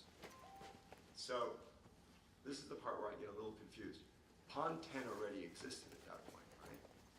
And so what was the replacement for the 2.3 acres that were lost? That is the part I've never, and I understand that there was an agreement with Cargill, but wasn't that already existing, or was that not existing, or that's the part I'm having trouble with. I'll comment. My understanding of this is that the remainder of Pond 10 existed, but that what was intended here was something more. There is a difference between providing habitat and providing roost habitat, because the roosting is an elevated area where they can be protected from predators. And my understanding is that in the area where the marina is now located, there formerly was roost habitat, and so it was supposed to be recreated.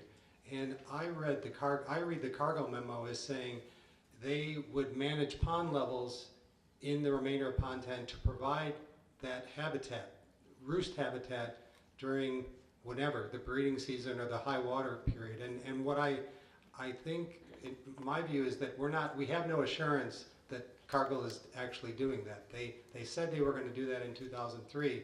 So I would maybe respectfully disagree a little bit with Kevin. I think it's true that there is habitat.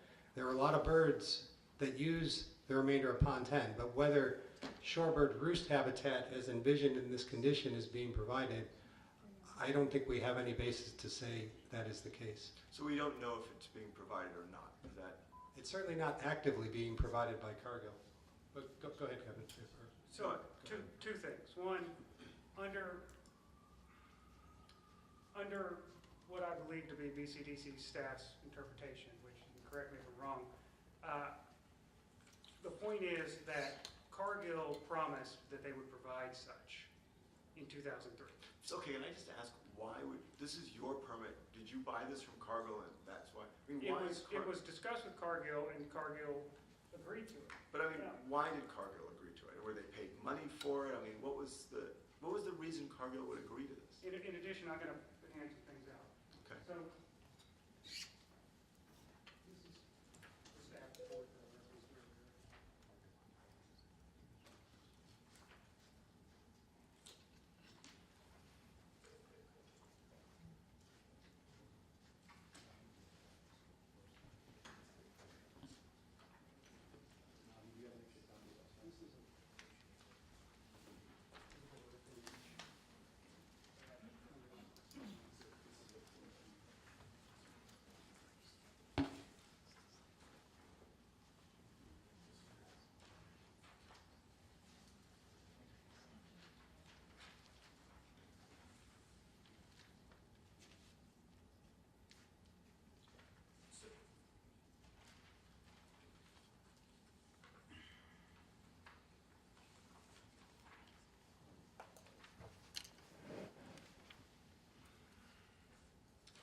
So, again, this Google Earth image is what I printed this morning when I woke up a little too early.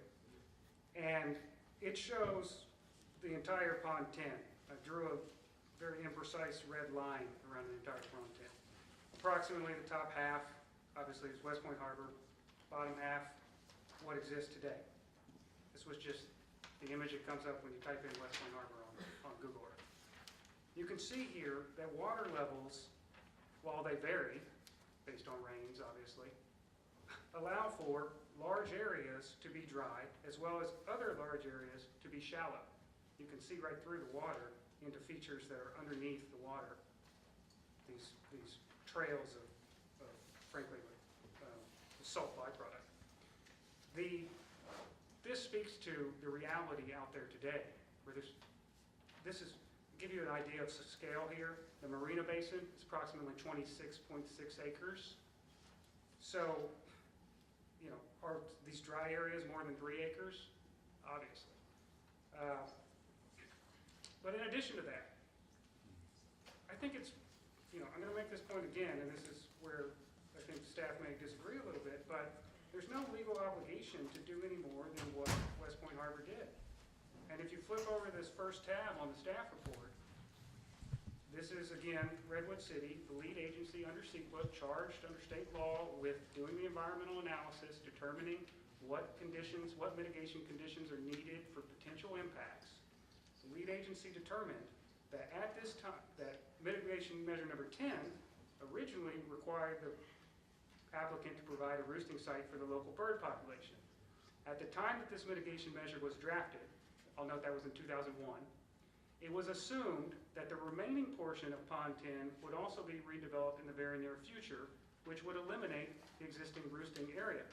However, this situation has changed, and the conversion of Pond 10 to another use is not anticipated. The existing condition of Pond 10 provides the necessary roosting site. Attachment 8 includes a letter from Cargill Salt Company acknowledging that Cargill is responsible for maintaining the roosting site. Again, that's the 2003 letter that Cargill wrote to Redwood City saying we will do this. The existing condition fulfills mitigation measure 10. In the event that the remainder of Pond 10 is redeveloped, Cargill will be responsible for addressing this issue at that time. So there's two lines of argument here. Frankly, there's no legal obligation, in my opinion. BCDC staff's opinion, I think, is that the legal obligation that existed was satisfied. So this is the part that I'm just confused on. It may just be my own confusion. You went through an EIR, you have the staff report which talks about this, but doesn't the BCDC permit itself have that language that just simply says, does it say more than that? I'm taking it out of context. I haven't looked at the exact part where it says, you know, special condition 2F states that Westpoint Harbor shall provide mitigation for the 2.3 acres of shorebird roost habitat lost to result of this project with approximately 3 acres of replacement habitat with similar functions and benefits for shorebirds. And you're saying you fulfilled that permit obligation by doing what? Having Cargill agree to provide that roosting habitat in Pond 10, in the remainder of Pond 10. But what I gather is that Cargill's, so that's the part that's confusing me, and I guess that's, if Cargill agreed to do something which they didn't do, why, I mean, why is that you fulfilling your obligation? I mean, if you had an agreement with Cargill that was enforceable, we wouldn't have the discussion, right? But you don't. And so how do you fulfill an obligation by getting a letter from someone that says, I'll do something, and they don't have to do it? That to me, that to me seems to be the crux of what seems to me to be where I can't connect the dots. So I'm really just asking you to help me, and if not, you know, what you have in the settlement agreement says, you know, you'll take our comments, you'll make a good faith effort to address it. And so my comment would be, you know, it doesn't seem right that if we actually have lost 3 acres, that you don't go out, and we lost 2.3 acres of roosting habitat. And if there is, and Cargill is not providing that roosting habitat, then it seems to me that you should deal with the roosting habitat and go out and, you know, pay the money, and it doesn't seem to be the scheme of things, and solve that issue. And that to me seems to be the comment I would make. I appreciate that comment, and I think something that's unearthed from these comments is the history here is very complex and it spans a number of years. But this is really something that's driven by CEQA, which is a law that's designed to mitigate environmental impacts. And our position is the on-the-ground reality today, if you're to go out to the marina, that there is habitat there that mitigates the impact that was contemplated many years ago. So that's just point number one. I appreciate those comments. So let me just stop there for a second. That would be great. And when we come to the commission, it would be great, because staff has said they can't verify that.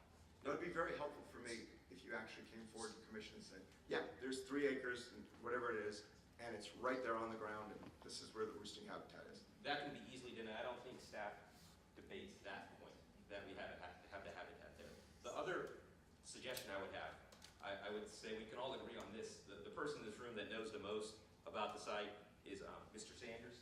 And if Mr. Sanders is willing to come up and provide some additional context on the history, I think it may help give you all some comfort that where we are today is completely appropriate just from a factual standpoint.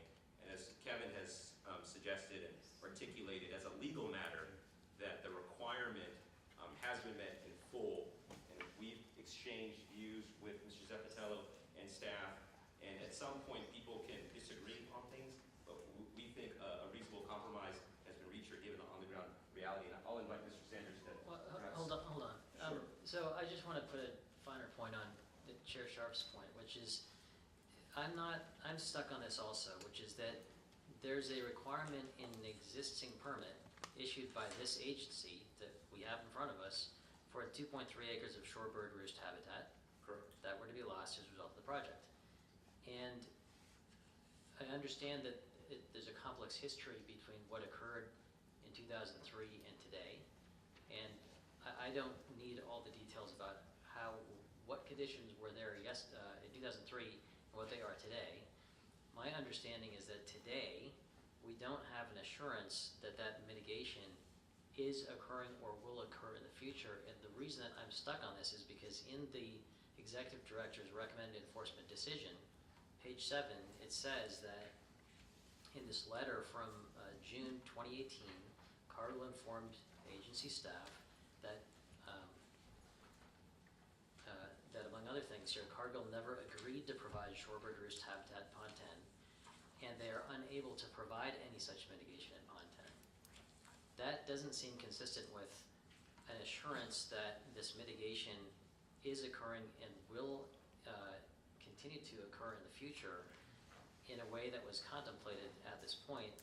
And this is part of a settlement agreement, and as the members of the committee are aware, as part of the settlement agreement, I'm just trying to find the language here, we have a general release, and then we have a reservation of rights with respect to enforcement. So I'm stuck on this because it's not clear to me that currently what's before us ensures that this mitigation will occur in the future. Sure. And let me try to do a better job of it. I do think it turns on the complex history here. Going back to 2004, the lead agency, Redwood City, which originally was responsible for evaluating the impacts and making sure that there's proper mitigation. I just want to emphasize this point. Had an addendum, and I'm going to read it to you all again. Since the Cargill Pond 10 is continuing to function as a roost site, it shall be the responsibility of any future development involved in the conversion fund of 10 to another use to locate a new roost site. So we have that in place. And so it's that statement in 2004, coupled with the fact that the on-the-ground reality is it's functioning as a roost site. So there's no loss of mitigation land right now. That in the future, if that land were to be used for some other purpose, that as a condition of any development, that future developer would be required to ensure that any loss of land there would be mitigated elsewhere. Let me pause there to see if you all followed that. That I appreciate your concern is there a mitigation that was required that's not being provided? And the answer to that is no. Resounding no. Additionally, it's protective for the future going forward, because if it's ever the case that the remainder of Pond 10 is developed, Redwood City will be involved, obviously, in that development, and has done this environmental analysis, and will be referred to the fact that they will require the future developer to locate a new roost site. Clarification, that's a mitigated negative declaration from a long time ago. The permit condition and the obligation to ensure that the mitigation occurs is in this permit. It's not clear to me, it's in another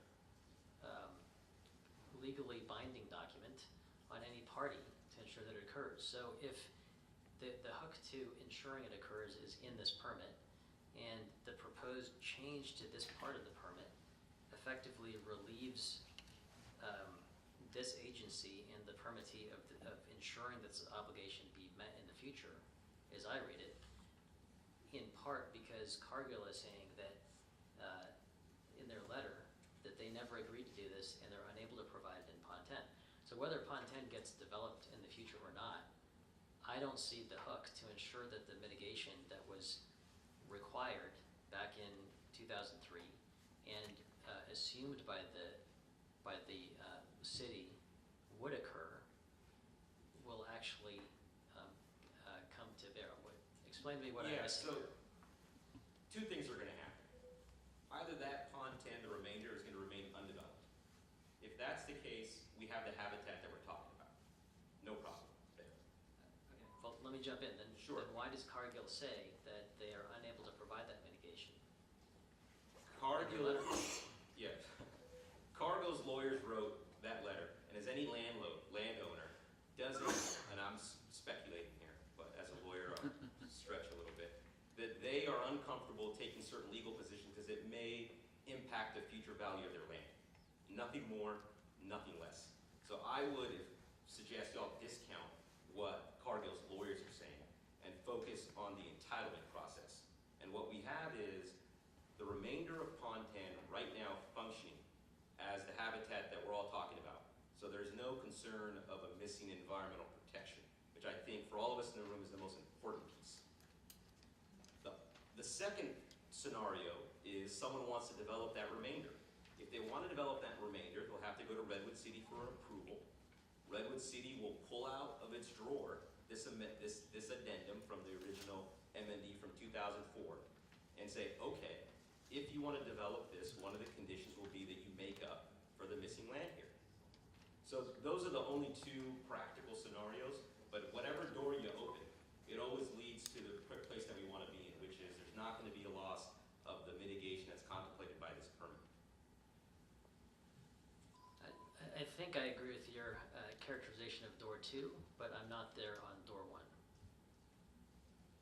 I guess, go ahead, Mark. I guess I would just, I'm going to have to disagree with these guys to some extent. I think that it's true that Redwood City has accepted by this addendum that having Pond 10 function as it currently functions satisfied Redwood City. That's why they did the addendum. And I think it's also true that this condition is in our permit because it was lifted from the mitigated negative declaration. But as an independent condition at this point, I think staff's view is, given the letter from Cargill, the recent letter that repudiates what they said in 2003. I mean, what was said in 2003 was that we are going to do some active management to promote roosting habitat. And what they're saying in 2018 is we're going to operate Pond 10 however we feel we need to for our business reasons, and it's going to remain a salt pond or a bittern pond in accordance with our operations, but we're not giving any assurance to anybody that we're managing it for birds. The other part of this condition that wasn't met is that the habitat creation, there should be habitat creation plans that were reviewed and approved. So that has never happened. I think that where staff was in the negotiations was if Cargill would live up to what they said, if they would reassure us that that's what they're doing, we would be satisfied and we could represent that again, I will make the distinction between bird habitat and roost habitat as two different things. So I think staff's view was, as said in the staff report, we don't really have the assurance that this condition has been met, but given the passage of time and that we're 14 years later and that the permit doesn't create a way that we can enforce against Cargill, that we were, and as I said, we didn't feel like we could require the applicant to go off-site, we amended Amendment 10 to say no further obligation. But I can't sit here and say that we have a view that this has been fulfilled. Commissioner Vasquez? Yeah. It got more confusing. Do you mind that if I make a follow-up? Sure, go ahead. So, the follow-up I wanted to make is, I always viewed this, and correct me if that's not staff's understanding, I always viewed our permit obligations as an ongoing obligation. And so I don't actually understand when we say that they fulfilled this obligation and now, and so therefore we can't go after Cargill. It seems to me that that the permit obligations are always ongoing. And if the permit obligations are always ongoing and something happens to make you out of compliance, then don't you have to come into compliance by resolving the problem? And I mean, I think it's a little weird that they came into compliance with a letter from Cargill, frankly, that wasn't enforceable. And we do that. So for a time being, I mean, obviously I don't think there should be any fines or anything. I know we're beyond that. And that's how reliance comes into my mind. That if they relied on it to that stage, there shouldn't be any penalties or anything for it. But you should be in compliance with a permit on an ongoing obligation. And so I really wanted to ask Mark, if your view of our permits is that they create ongoing obligations and you need to be in compliance. I mean, it's almost as if you had a sign up one day and then the sign goes down. The fact that you had the sign up previously, what relevance does that have that you no longer have the sign up now? I mean, I think I agree with that we would view it as an ongoing obligation, but the problem is they can't comply with the ongoing obligation because Cargill is. Well, wait, but the ongoing obligation seems to have nothing to do with Cargill. I mean, it's the part I can't, the ongoing obligation is to come up with 3 acres of replacement habitat with similar function and benefits for shorebirds. So it could be off-site. I mean, I don't understand where it talks about Cargill. I don't see anything in the permit. In the findings on page 49 and 50 of the permit, as I said in my presentation, it envisioned, the permit said this habitat will be created in the remainder of Pond 10 to the south. I mean, I could find it for you. Yeah, if you could, because that's the part I'm missing. That actually may make it. If you go to page 49 of the permit, the second paragraph, approximately 3 acres with similar functions and benefits will be created pursuant to approved plans on the remaining portions of the former Bitter Pond lying south of the project site or at an approved alternative location. And then on page 50,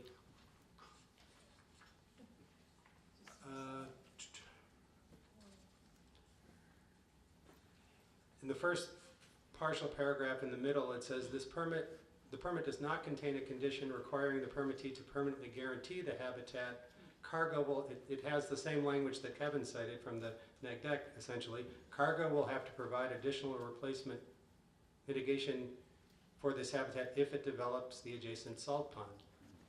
So it appears contemplated that Pond 10 was where this was going to happen.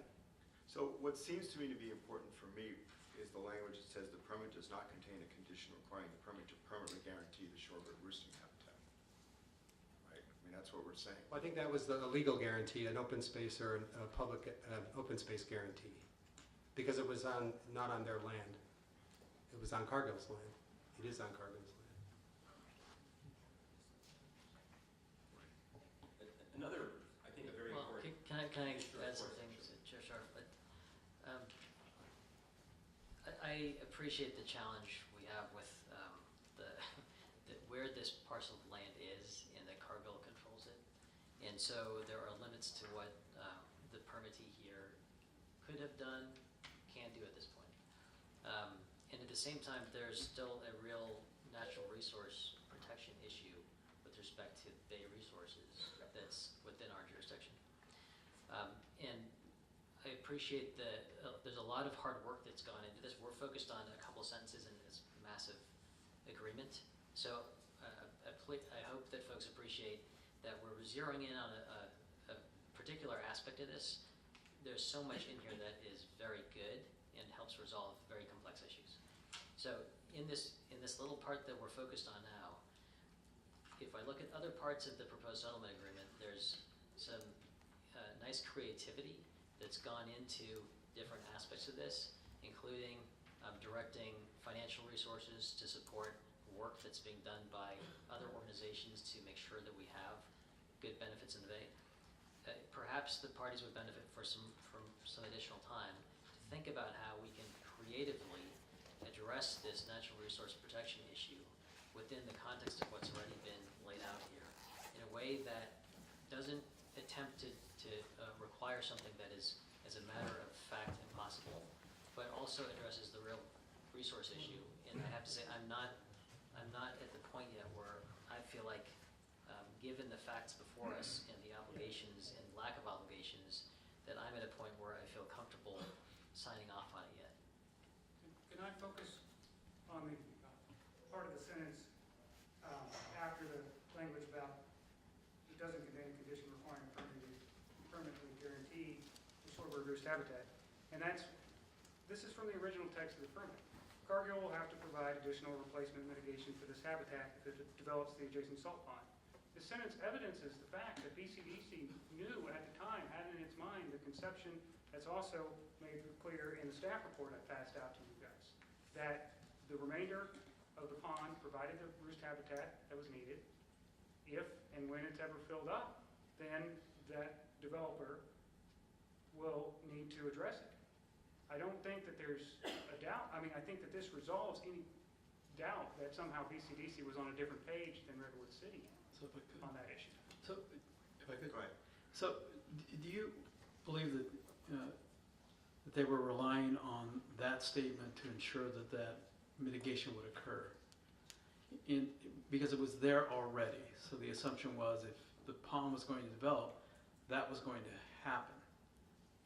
Is that the reliance that you think you can rely on, that because the city was the lead in that, and that's what they contemplated, that eventually you would get some habitation out of that area, whether roosting or bird or whatever?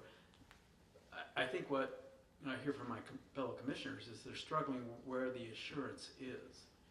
And so if we could craft a sentence that says, we all know that it's going to happen there, it's there already, how do we maintain it, and how do we ensure that it's somewhere down in the future, it stays there?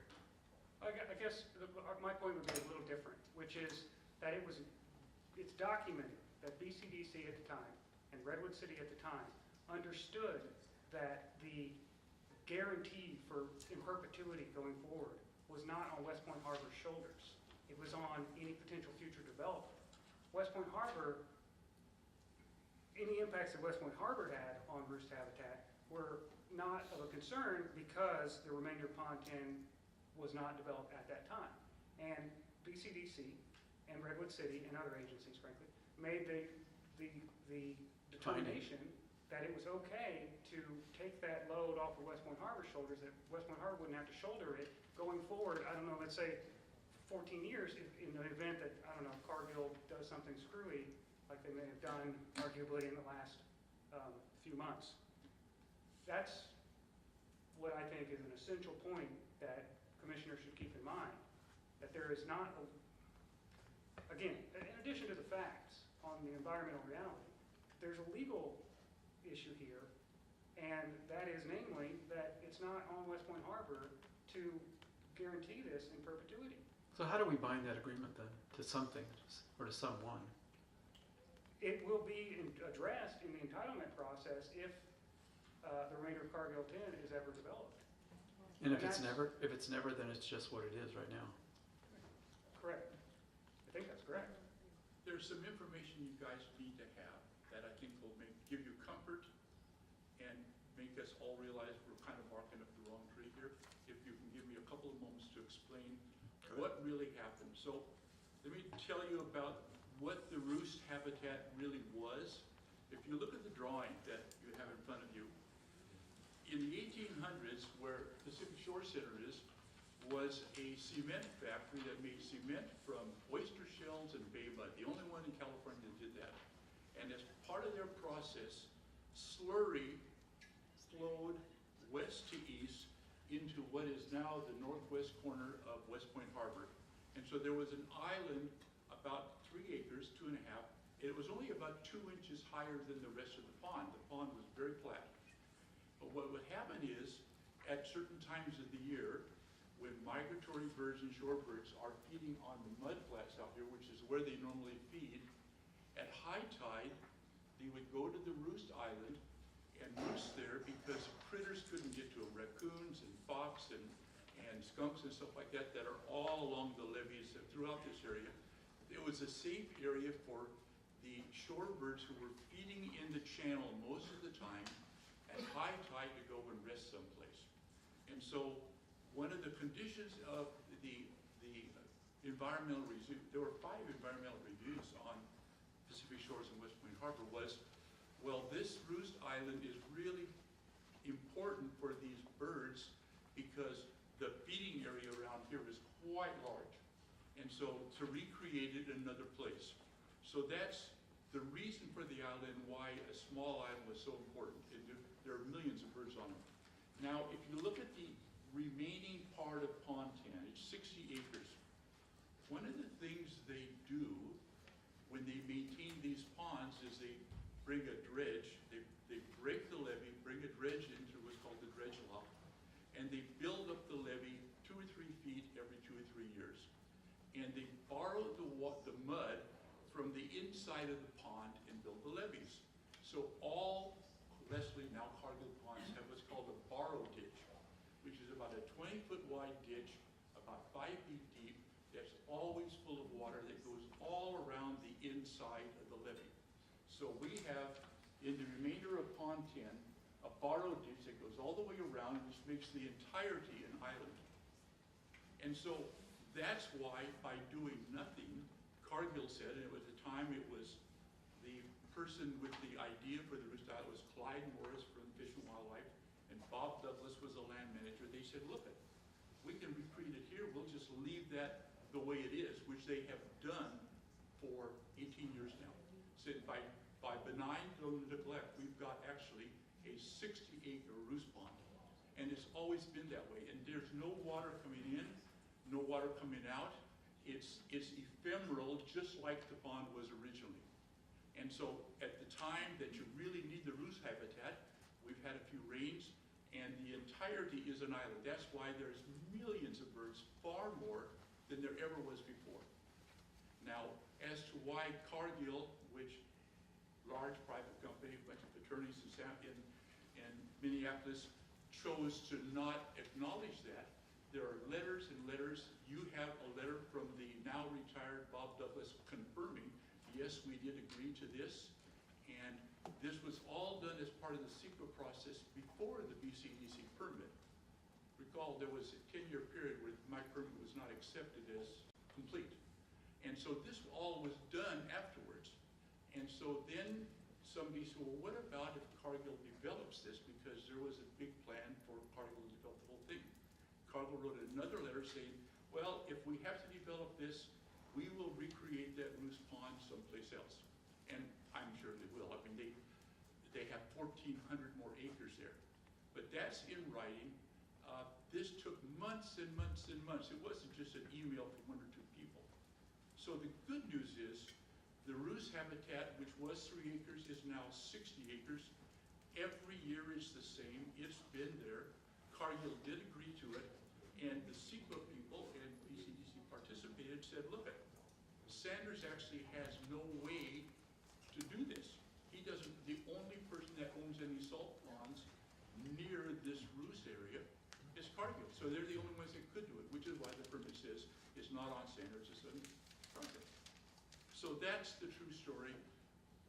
Declare victory, because we have victory. All right, Commissioner Gilmore. Okay, I thank you for that brief history. So here's my comment. It seems like at the time of the environmental review, all of the parties contemplated that the remainder of Pond 10 was going to be the roosting site, right? I think there's agreement about that. And I think if you look farther into the record, it says, okay, we're doing this because we don't think this is going to be developed, and basically the fact that we lost 3 acres is not a big deal because we have all of the rest of this land here. But in the event that Pond 10 is subject to development, then we're going to have to make up for this lost habitat, right? And the fact that the land is owned by Cargill, I agree with staff. I think it's very difficult to hold the marina owners responsible for this habitat.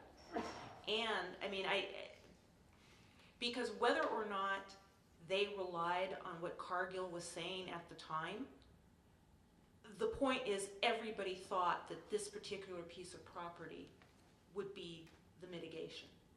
And the fact that Cargill didn't, well, we don't know quite what they did, but the fact that Cargill is disavowing any responsibility now, 18 years later, when the marina operators and owner have relied on, and what everybody else thought was going to be at the same time, I agree with staff. I don't think it's fair that we hold them responsible for something that they cannot control, because at no point in time was it ever contemplated that the roosting site would be somewhere else, okay? That somewhere else only comes into play if this Pond 10 is developed.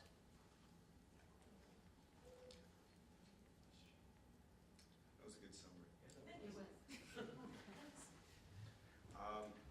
So on another topic, unless we, No, I would just say, hearing that the area is full of birds leads me to believe that there's been no harm done by this project, and in fact, it is still a roosting habitat. I'll add one last thought, which is I appreciate the history, Mr. Sanders, and so that helps understand how we got to where we are. And I understand that if this parcel was developed, there's a hook to ensure that that this mitigation is created elsewhere. It's still not clear to me that the habitat that's currently existing in parcel 10 is in fact shorebird roost habitat as opposed to general bird habitat, and that if this parcel is not actually developed, but that it's handled or managed in a way by Cargill that doesn't actually ensure shorebird roost habitat, that the natural resource issue has been addressed, or that it's been addressed in a way that we can be assured is satisfactory given the environmental natural resource value of that aspect of this site and of the permit conditions. So I still have a concern about this, but I understand it's a helpful characterization of where we are. let me just follow up on that. So I think what I heard you say was that it is shorebird roost habitat, and that's not a factual dispute. So I think it would be helpful when we come to the commission if you could provide evidence that clarifies that this is shorebird roost habitat. Because if it is shorebird roost habitat, I think that does make a difference, and that the only way that shorebird roost habitat goes away, and I guess there's two things, is that they redevelop the property. I mean, that's what we'd like to know. And I guess if it'd be helpful if you could address the issue of, could Cargill manage this project in a realistic on-the-ground way that they would do, where they would manage it by, I guess it's raising the water levels, right, which would then get rid of the shorebird habitat. If you can go back and say, in the last 10 years or whatever, that's not happened. I think that would go a long way to saying, yeah, it's shorebird roost habitat, and the only way it's really going away from a practical point of view is if Cargill redeveloped the site. Okay, so my comment about all of this is, it would be helpful to get the information about the roost habitat, but I'm going to caution my commissioners, if the information comes back and it's not shorebird roost habitat, we're still back at the same position where I feel like this piece of property was always contemplated to be the habitat, to be the habitat, and it kind of is what it is, because it was never contemplated that Westpoint go look for roosting habitat outside this property. The only time that would happen is if and when the property became developed. And I share your discomfort at the potential of not being able to guarantee this in perpetuity. But we can't, because we don't have any contractual obligation over Cargill, and they are the owners of this piece of property. So I just want to say I'm there with you on the future, and I sort of feel like if this parcel is to be developed, then we have to rely on Redwood City as the lead agency to enforce their conditions. So, I think I'm closer to Commissioner Ronchado in that if it is roosting habitat, and it has been roosting habitat for, last 10 years, hasn't changed, I don't have a problem. However, if it's not roosting habitat, and you've assured me it is, frankly, and if it's not roosting habitat and it comes back and it shows that it's not, then I do think you should come up with a creative solution that says, hey, we're going to provide off-site roosting habitat. And that probably is paying money. Okay? But if it is roosting habitat and it's been roosting habitat, then I actually don't have a problem with it. I think you fulfilled the obligation. So I appreciate all those comments, and I'm glad that we're focusing on the important piece, which is that we have habitat there that has mitigated the impact that everyone contemplated. And I echo Commissioner Gilmore's observations that we are where we are in 2018, and while we've been having this, what I'll describe as the more substantive conversation, which is really important, just to zoom out for a second, Westpoint Harbor as the permittee here has been operating for a long time. Staff has taken the position that the permittee reasonably relied upon Cargill, and I don't want to make this too legalese, but I think it's a very important point that at the end of the day, reduced down, this permit is a contract. And all of us can appreciate that a number of contractual provisions over time can cease to be enforceable for a great number of reasons. Impossibility, change circumstance, waiver. So from a very technical standpoint, our view is that we've done all that was required underneath this permit, point number one. But the more important point is that there is no negative impact as a matter of fact, because we have habitat there, and the most likely outcome, if we can all agree, that if that pond, that remainder were to be developed, that Redwood City would require as a condition of future development that there be mitigation. So I just urge you all to consider that while we've been pivoting around solutions and the like. We do have a very firm legal position, which we think is very, we think it's persuasive. We think the law fully supports it. I understand that. I also think, though, that in your settlement agreement, which you're asking us to approve today, it says that if we have concerns, that you will, in good faith, look at it. And I think part of your good faith obligations are to come back to us and back up what you represented, which is, this is roosting habitat, and I shouldn't worry about it.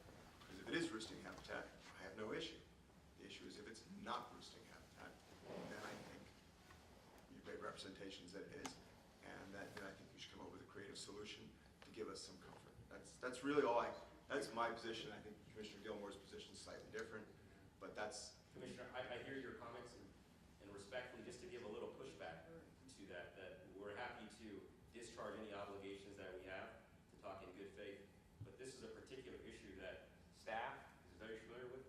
We're very familiar with. We've talked about this ad nauseum, and we've tried very, very hard to come to a place that we think is fair, equitable, but most importantly, that the key issue behind the permit condition itself, that we protect a natural resource. That's been happening for nearly 20 years now, and I think that those are the key facts for you all to consider when deciding whether to support this settlement.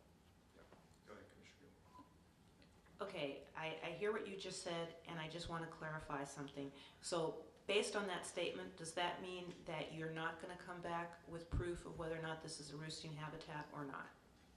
I mean, I wasn't sure if that's what I should glean from that statement. No, I was responding to a suggestion that perhaps the recommendation would be that we make modifications to the settlement agreement as drafted. I would caution against that only because we've worked so hard to get here and thought very thoughtfully about this particular condition. We are prepared to address, you guys have made a number of comments about providing photographs of signage and things like that. We have this in mind, and we're prepared to present this to the commission whenever that hearing is set. follow-up comment is, I think what you're hearing, at least from the chair, is that if you come back and show that there's roosting habitat, then we're okay, and it might be premature at this point to talk about changing the conditions of the settlement agreement. We're on the exact same page. Okay, cool. And that was my position. My concern was, not to put too fine, I feel like I'm beating a dead horse, but I mean, it was simply that you made representations that, hey, there's roosting habitat out there, and we said, okay, bring proof, we're done with this issue, don't worry about it. And now I felt like you're backing away from that. Well, if it's not roosting habitat. Yeah, so forgive me, I wasn't backing away from it. I perceived your position as being a little bit more nuanced than that, and just wanted to clarify what our positions are on this issue. Okay, fair enough. I had one other minor issue that I wanted to bring up, is when I read the settlement agreement, I just wanted to know, when you do your 1542 release and you waive claims against each other, you're not waiving future claims, obviously, and that's in there. Like, what date do the claim, because it doesn't say through execution, or is it execution of the settlement agreement by both parties?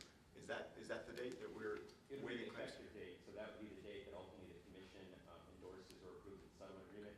Use So- your microphone, please. It's off. It would be the effective date, which would be the date that it's ultimately approved by both parties. Good, and that was my understanding. It just didn't say that in the agreement, so we can just go on the record that it's our understanding would be the effective date.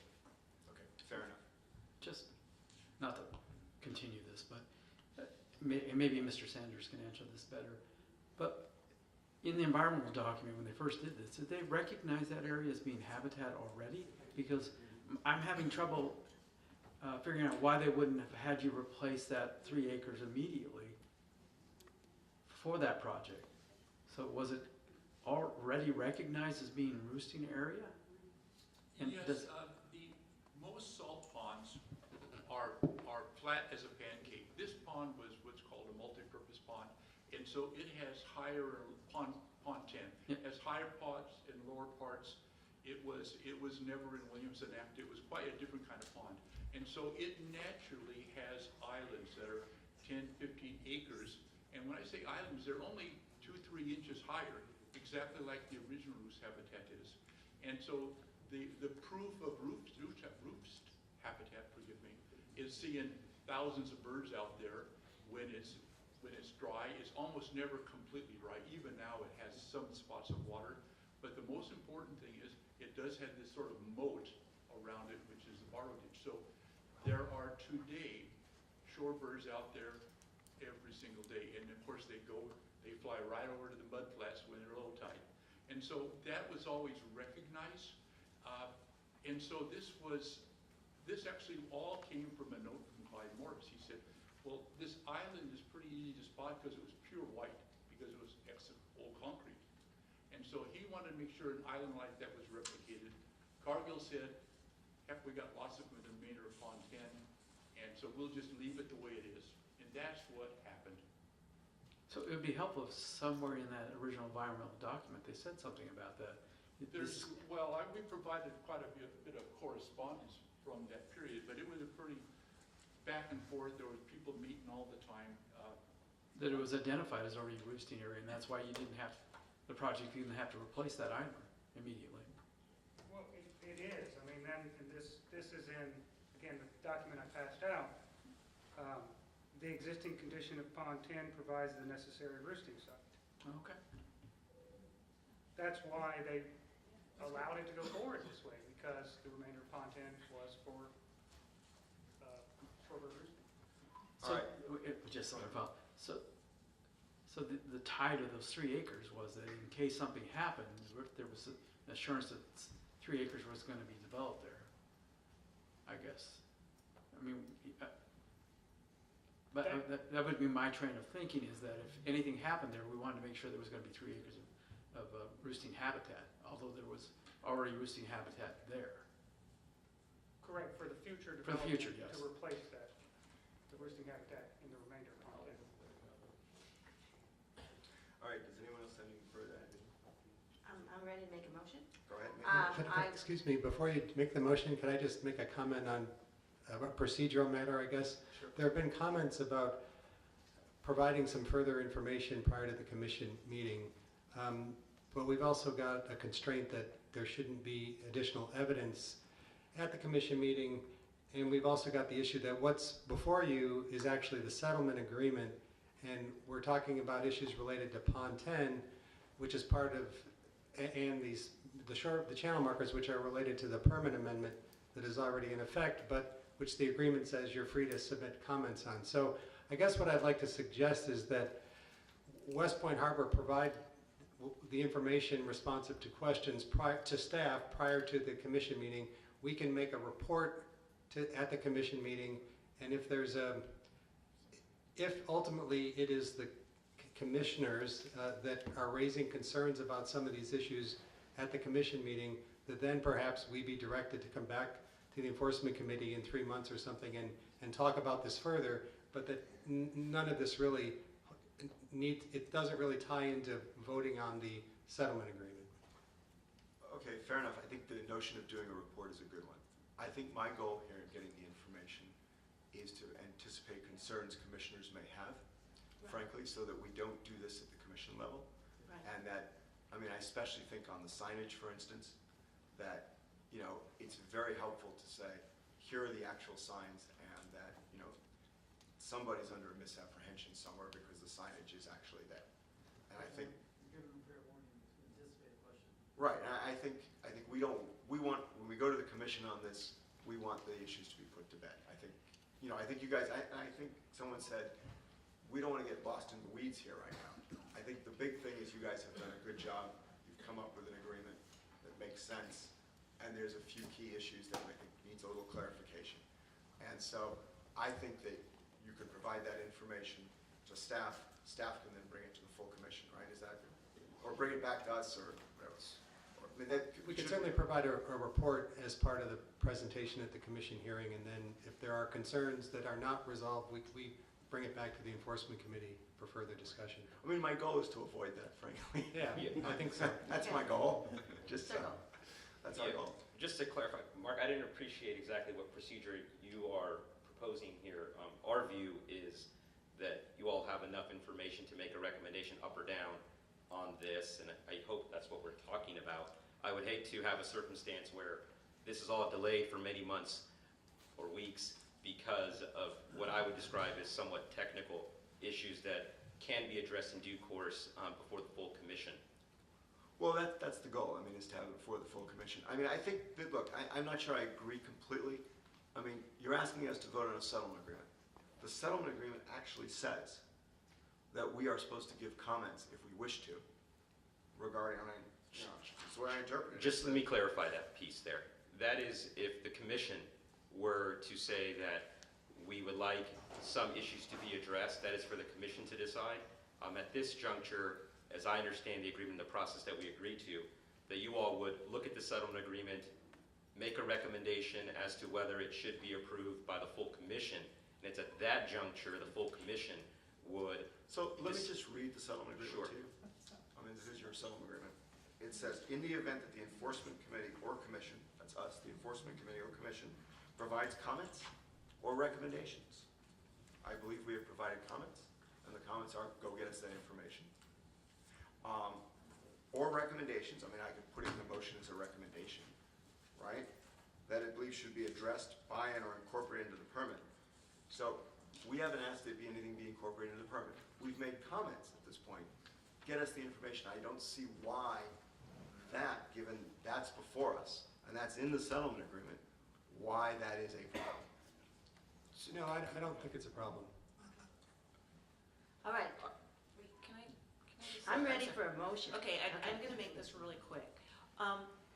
I think that you should take the chair's comment about anticipating issues with our full colleagues very, very seriously, because we've spent a lot of time working with our colleagues, and I think we are pretty good about anticipating the kinds of questions that they're going to have, and if we have those kind of questions, you can almost bet that they're going to have those kind of questions too.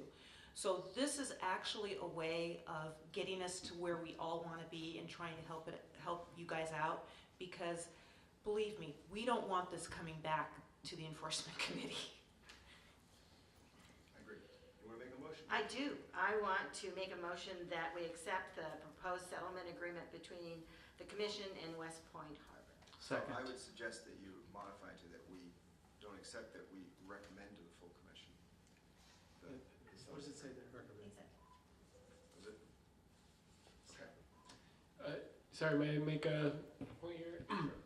Your motion should be that this is a recommendation from the Enforcement Committee that the Commission accept the settlement agreement. This settlement agreement is, normally the Enforcement Committee provides the recommendation of an enforcement decision. Here you're providing a recommendation of this settlement agreement which resolves the enforcement action. Okay, that's what I said. No, that's what I second. All right, great. Okay, any conversation on it, or all in favor? Yes, there was a second on it. We'll just say before we vote, there are a couple of factual details here that are on a discrete issue that are very important to me in being able to support this, and I hope that I can support this at the full commission.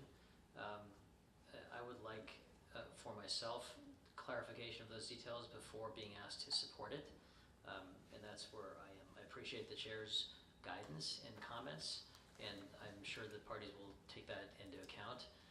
And I want to say that I appreciate so much work and time that's gone into getting to this point and resolving really complex and difficult issues. So I appreciate all the work that you've been doing and are continuing to do. All right. All in favor of the motion? Aye. And that passes unanimously. Oh, you abstain? All right. So, 4 with 1 Should we do a roll call? All right, so that brings us to, I believe, do we have a possible? Mr. Chair? Yes? Our legal counsel is suggesting a roll call on the last Okay, vote. let's do a roll call vote. Chair Sharp, Yes. Commissioner Rancho, Abstain. Commissioner Checo, Aye. Commissioner Gilmore, Yes. Commissioner Vasquez. Yes. All right, and that passes 4 with 1 abstention. Thank you very much, Mr. Chair. The next item, item 7, we respectfully request that we postpone that until our next committee meeting. Okay, accepted. All right, great. With that, we'll adjourn. Thank you all very much.